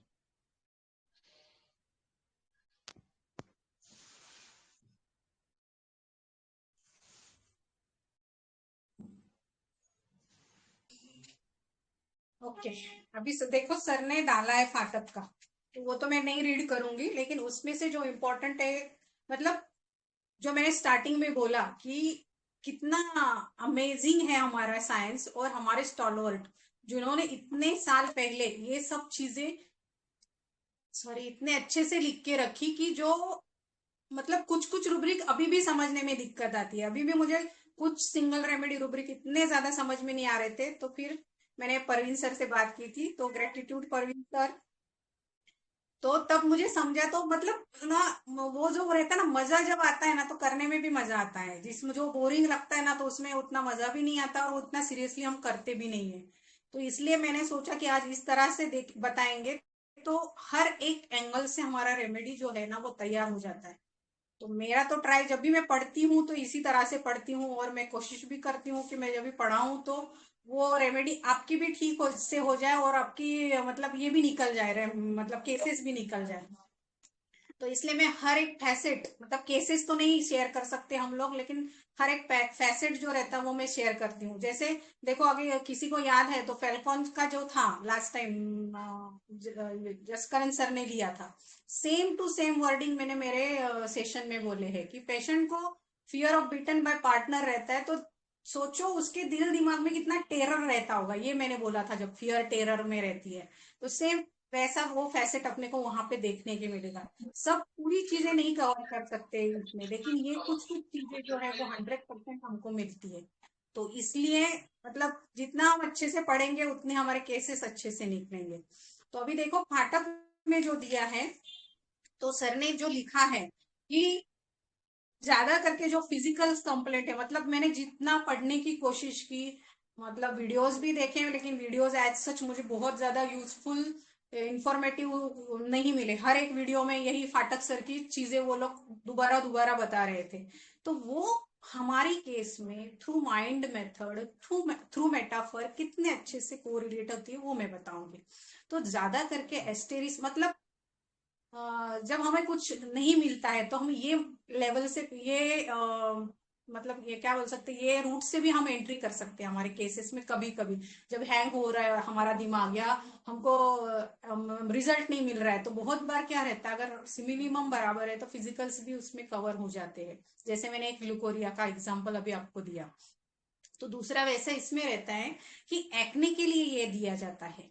तो एक्ने भी कैसे मालूम है, उन्होंने एक्सप्लेन किए हैं कि specially around the nose, around the cheeks and red inflamed जैसे एक्ने रहते हैं पेशेंट के।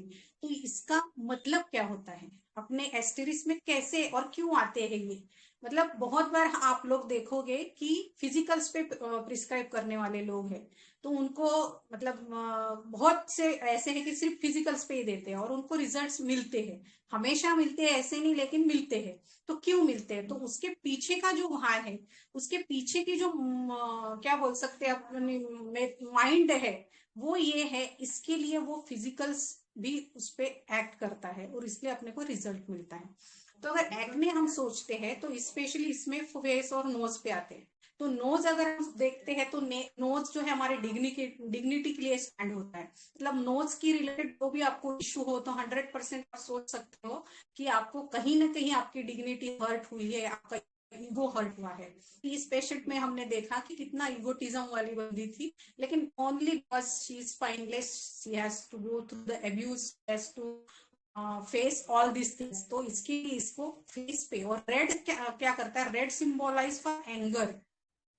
तो इसमें एंगर भी कूट कूट भरा है, उसमें ये उसका डिग्निटी और ईगो भी हर्ट हो गया है।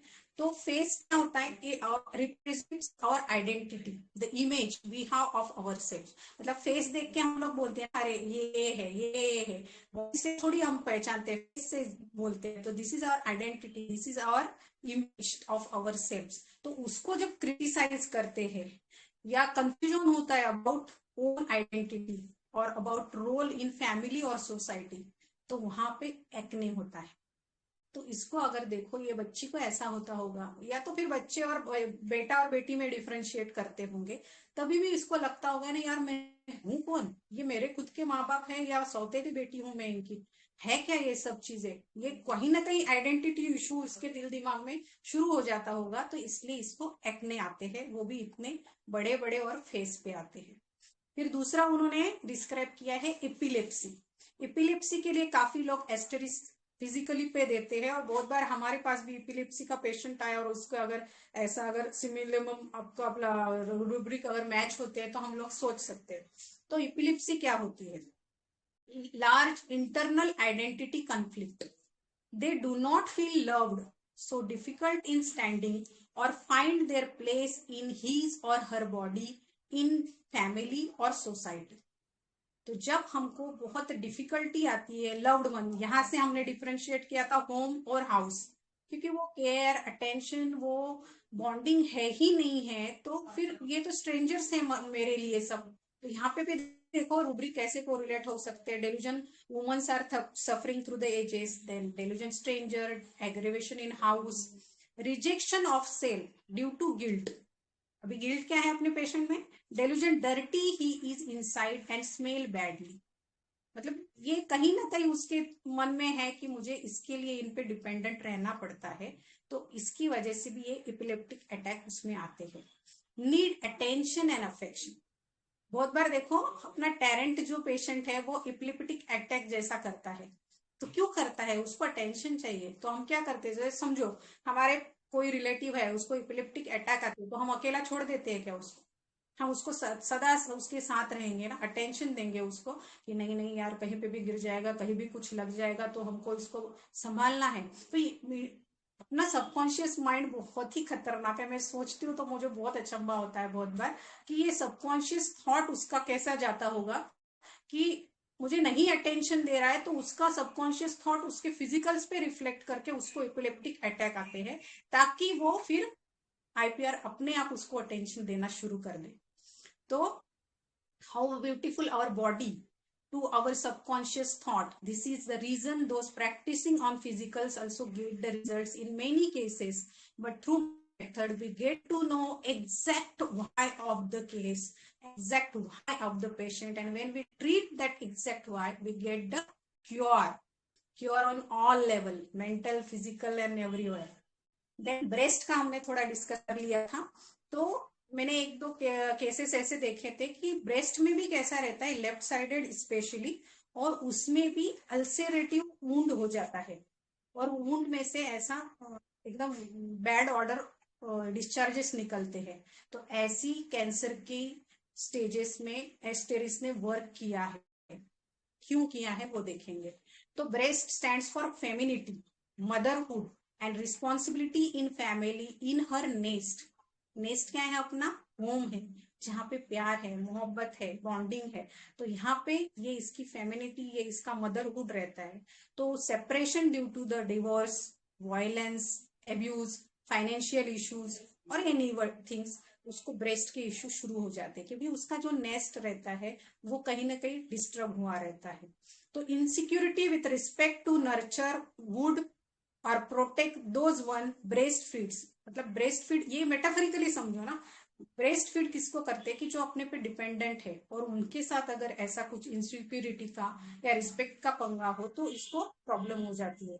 और फिर ये जब ये नहीं कर पाती है तो इसको गिल्ट आता है, और गिल्ट जब रहता है, गिल्ट अपने को डेथ बेड तक लेके जाता है, और ये डेथ बेड वाला ही उसको डिसीज दैट इज कैंसर हो जाता है। तो delusion home away from home he is, delusion stranger surrounded bye, तो स्ट्रेंजर कुछ कोई भी हो सकते हैं, फिर चाइल्ड हो सकता है, हस्बैंड हो सकता है, पेरेंट्स हो सकते हैं, कोई भी हो सकता है। अभी देखो ब्रेस्ट अल्सर्स, अल्सर्स मतलब क्या होता है? जो हमारी इनर लाइनिंग जो रहती है, वो इनर लाइनिंग क्या करती है? हमारी चीजों को प्रोटेक्ट करती है, और उसको अंदर कुछ इन्वेड नहीं होने देती है किसी को भी। तो लेकिन ये जब इनर लाइनिंग है, जब अंदर से ही इसको इतना करोड़ लिया है इसके थॉट्स ने, इसके डिस्गस्ट ने, इसके एब्यूज ने, तो इनर लाइनिंग जो है वो लॉस हो जाती है। सेम देखो, सेम उसका अल्सर वैसा ही होता है पेशेंट का, कि जिसकी इनर लाइनिंग जो है वो हैम्पर्ड हो जाती है, इन्वेडेड अल्सर हो जाता है उसमें, और इनर ड्राइंग पेन होता है। अभी ये हमने डॉक्ट्रिन में समझा था कि ये इनर ड्राइंग पेन क्यों होता है, क्योंकि उसका जो रहता है वर्क, जो रहता है उसके आर्म्स का, उसके थ्रू होता है, एक्सपांड एंड कॉन्ट्रैक्शन की वजह से, तो इसलिए इनर ड्राइंग पेन होता है। प्रोटेक्शन के लिए स्टारफिश करती है, खुद को सकोड़ लेती है, तो उसके वजह से पेन भी देखो वैसा ही उसका आता है। देन न्यूरोलॉजिक पेन में भी दिया जाता है, ये सब उसमें लिखा हुआ है फाटक सर के इसमें, वो पूरा नहीं पढ़ूंगी, वो सामने है आपके, लेकिन उसमें कैसे हमको सीखना है, पढ़ना है, अपनी अंडरस्टैंडिंग को रिलेट करनी है, वो मैं ट्राई कर रही हूँ। तो नर्व्स क्या करती है? Nerve stands for conflict, communication, contact. Nerve क्या करती है अपने बॉडी में? मैंने टच किया मेरी बॉडी को तो तुरंत सेंसेशन, तुरंत कनेक्शन ऊपर गया, और मुझे सेंस हुआ कि अरे कुछ तो टच हुआ। तो ये कम्युनिकेशन है, कांटेक्ट है, जो एक दूसरे से लेके जाते हैं। तो ये मेटाफोरिकली आईपीआर में भी सेम वे अप्लाई होता है। जो ये कम्युनिकेशन, जब ये कांटेक्ट हैम्पर होता है, तब हमें न्यूरोलॉजिक पेन शुरू होते हैं। न्यूरोलजिया क्या करता, नर्व्स का देखा हमने, अभी न्यूरोलजिया मतलब क्या होता है? पेन मतलब क्या? Self punishment for being guilty और अगली। मैं अगली हूं, मैं गिल्टी हूं, इसके लिए हम सेल्फ पनिश करते हैं, क्योंकि इसमें कूट कूट के क्या भरा है?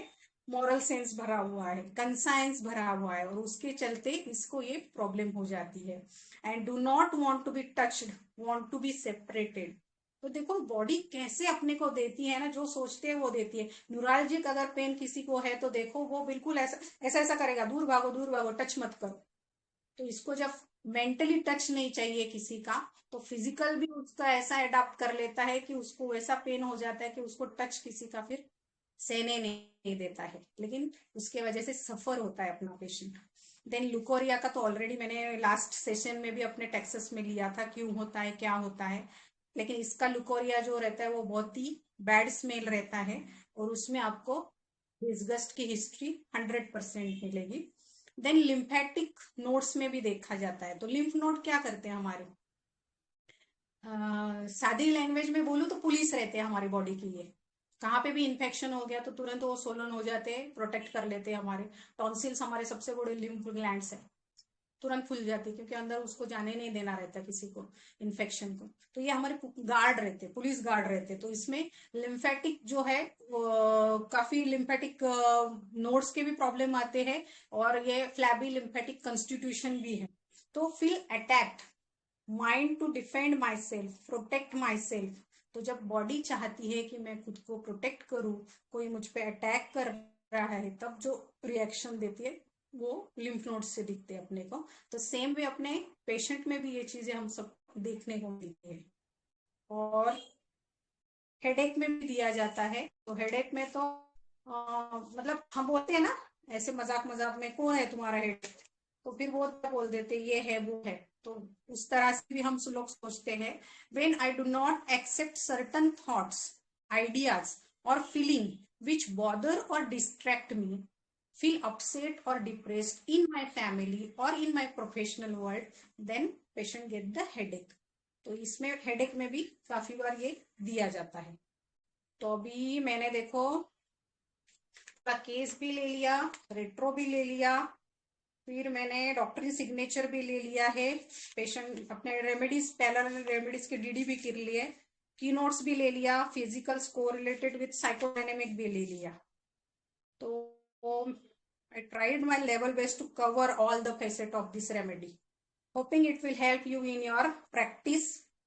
If still someone wants to add your experiences about Asteris, please.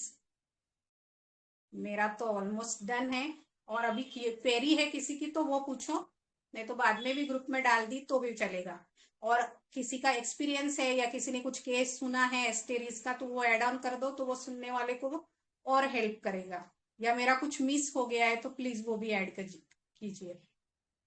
Parveen sir, Dilip sir please, Dattatreya sir भी है क्या? और कैसा लगा सेशन वो भी बोला करो। बहुत बहुत अच्छा है, मतलब ऑलमोस्ट आप सब कुछ कवर कर देते हो कि कुछ कहना बाकी नहीं रह जाता, बहुत अच्छे से कवर हुए। Thank you.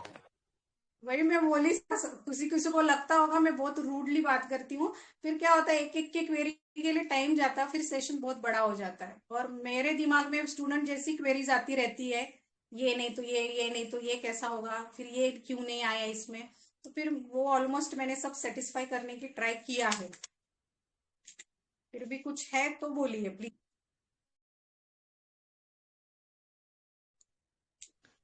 जी बताइए, कोई क्वेरी है किसी का?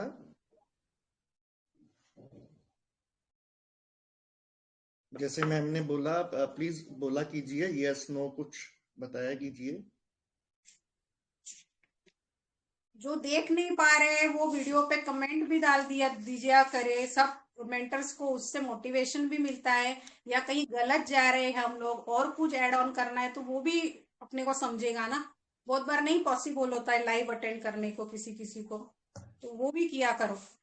मैम बहुत अच्छा समझाया आपने, बहुत अच्छा एक्सप्लेन किया, मतलब बहुत बढ़िया ma'am, thank you so much. सही में नो गैप, मतलब कोई वर्ड ही नहीं है, मतलब आपने कोई साइड ही नहीं छोड़ी मैडम, आपने कोई साइड छोड़ी नहीं आपने, मतलब बहुत बढ़िया। Thank you ma'am, thank you Praveen sir.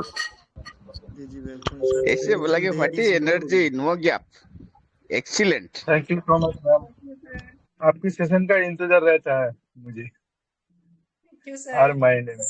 आप बराबर क्वेश्चन आ गए थे सर, लेकिन पर्पसली मैंने नहीं आंसर किया था आपको, सॉरी। लेकिन मुझे उसके बाद लग गया था कि फॉलोअप में तुरंत फिर पकड़ लेते थे, फिर भी मैंने क्लियर नहीं पूछा मैम। मुझे ऐसा लगा था कि आपने आंसर नहीं किया, मतलब ये सच है मेरा। मुझे तो आंसर पे तो फिर भी डाउट था, लेकिन हिंट इतनी बड़ी दे दी कि मानिक सर पकड़ लेंगे, फिर तो मैं 100% श्योर थी कि एस्टीरिया है।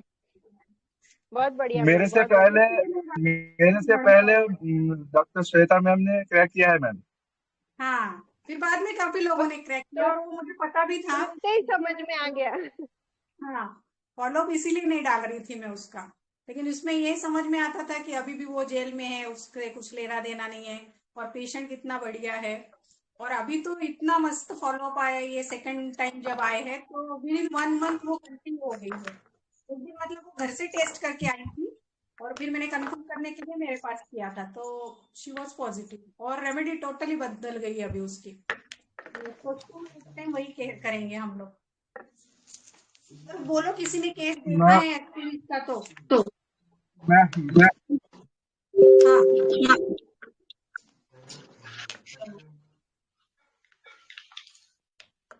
किसी सुना है, पढ़ा है?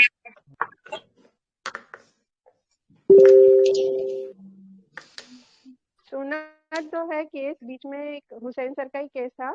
मैंने एक्चुअली एस्टीरियास उसी से बहुत अच्छे से रिवाइंड की थी कि भाई कैसे क्या होता है, बट हुसैन सर बताते तो ज्यादा बेटर रहता, मैं बताऊँ उससे बेटर। ठीक है वो भी हुसैन बहुत सर अच्छा केस प्लीज। था। मैम मैं एक बात बताना चाहता हूँ। हाँ हाँ, वो बात है ये है कि जैसे आज का केस में जब हम एनालिसिस कर रहे थे तो काफी रूब्रिक ध्यान में चल रहा था, जैसे indifference to loved one, indifference to duty, hmm domestic duty. तो ये सब रूब्रिक को कैसे अप्लाई करें मैम? बिल्कुल सिंपल है सर, उसको डायग्नोज हुआ है ना हिस्टीरिया। वहां से भी एंट्री करते थे तो इजी था, मालूम है? यही तो मैं बोल रही हूँ ना कि बहुत बार वहां से भी हम सोचे ना तो रेमेडीज निकलती है बहुत बार। लेकिन मैंने देखा आपने नेग्लेक्टिंग लिया है। हाँ ना और सर, फिर डिफरेंस बोला ना आप लोगों को, इंडिफरेंस क्या है, निग्लेक्ट क्या है। मैंने मतलब जो जो रूब्रिक्स भी आए और रेमेडीज भी आए ना, हर एक का डीडी करने का ट्राई किया है। और एवर्जन सिर्फ रह ओके गया मैम, बोलना, ओके। तो एवर्जन जो है वो बहुत ही स्ट्रांग इमोशन है, एकदम स्ट्रांग डिसलाइक रहता है उसमें। और निग्लेक्ट जो है वो कैजुअल रहता है सर, मतलब बेसिक नीड जो है हमारी, मैंने ध्यान नहीं दिया, मेरे बेटी को खाना चाहिए था, कपड़ा चाहिए था, अटेंशन चाहिए था, या मेरी रिस्पॉन्सिबिलिटी लेनी है। इंडिफरेंस में तो कैसा रहता है कि ध्यान रहता है उसका। अभी सेपिया अगर देखो आप तो ध्यान रहता है उसका, लेकिन उसको नहीं देना रहता ध्यान, इंडिफरेंस में चली जाती है। मतलब क्या करती है, आईज क्लोज रहते हैं, उसको पता रहता है सब क्या चल रहा है आजू बाजू में, ऐसा नहीं कि उसको पता नहीं रहता है, लेकिन वो विलिंग नहीं रहती उसके अंदर। वो जो चीजों से पहले उसको डिफरेंस होता था, अभी उस चीजों से उसको डिफरेंस नहीं होता है, तो ये इनडिफरेंस रहता है। तो यहाँ पे हमको इनडिफरेंस सोचना है। तो ये केस में तो ऐसा नहीं था ना कि ये इंटेंशनली अब ध्यान नहीं दे रही, पड़ी रही है। वो खा पी रही है, मस्त है, सब है, लेकिन सब उसको सिर्फ वो चीजें करनी नहीं है अभी। इतना जो पहले घर साफ सुथरा रहता था, तो अभी सब बिखरा पड़ा हुआ है उसका। तो ये क्या हो गया, ये स्ट्रॉन्ग एवर्जन हो गया ना हाउसकीपिंग के लिए उसका। तो ये देखो हाँ मैम। कितना बहुत अच्छा मतलब पढ़ते हैं, जब पढ़ते तो जब टैक्सेस पढ़ा था तो लेजीनेस हाउस वर्क एवर्जन था। तो वहां की पेशेंट की लेवल क्या थी, अलग थी, हाउस वर्क क्या था, अलग था। अभी ये यहाँ का पेशेंट का क्या था, ये मॉर्बिडिटी अलग थी। तो हमारा क्या होता, मतलब रेमेडी तो होती ही होती है हमारी, इसके साथ साथ में हमारे काफी रूब्रिक्स रेमेडीज क्लियर होती रहती है। मतलब जो जो मैं पढ़ रही थी ना, मैंने बहुत सोर्सेस से पढ़ने की कोशिश की, तब मेरे भी दिमाग में आ रहा था ये क्यों नहीं, ये क्यों नहीं, ये क्यों नहीं। और बहुत बार ऐसा रहता है ना कि वो पेशेंट का, मतलब मुझे तो बहुत जेन्युइनली लगता है कि अपना और पेशेंट का जब वेवलेंथ मैच होता है तभी हम लोग राइट से मिनिमम पे जाते हैं, नहीं तो माथा फोड़ फोड़ के भी वो राइट रूब्रिक नहीं निकलता है और जा नहीं पाते। और बहुत बार ऐसा होता है कि बिल्कुल फर्स्ट गो में निकल जाती है केस। तो वैसा ही इसके साथ, मतलब पेशेंट तो मैंने देखा भी नहीं था उस दिन, हस्बैंड के ही नरेशन पे ये केस निकल गई थी। लेकिन अभी बाकी सब बहुत लोगों की केसेस निकल जाएंगी, होप सो। हो गया सर, और किसी को जी बोलना है तो मैम, थैंक यू सो बोलिए, मच। वाइंड अप करते हैं। मैम एक मेडिसिन हिस्टीरिया से एक और बहुत पास में आती है, वेलरियाना। मैम कई बार ऐसा लिखा हुआ भी है कहीं कर भी कि जैसे इग्निशिया वगैरह अगर ये काम नहीं करें तो ये जरूर सोचें। तो उस बारे में कुछ, हाँ वैलेरियाना, वैलेरियाना जो रहती है ना, ये एंजाइटी हाइपोकॉन्ड्रियकल की रेमेडी है सर। और उसमें स्ट्रॉन्ग लाइट डिजायर रहता है, मतलब रहता कुछ नहीं है उसके अगर मतलब ऐसी जो केसेस मैंने पढ़ी है तो उसमें पेशेंट काफी सारे अपने पास रिपोर्ट्स लेके आता है, उसको समझाते हैं यार इसमें कुछ नहीं है, यू आर गुड, रिपोर्ट सब नॉर्मल है, फिर भी वो जाके फिर से टेस्ट कराएगा, सब कराएगा। इतना ज्यादा anxiety hypochondriacal, restlessness with hypochondriacal, then fear with hypochondriacal, इतने बहुत सारे हाइपोकॉन्ड्रियक के रूब्रिक वैलेरियाना में है।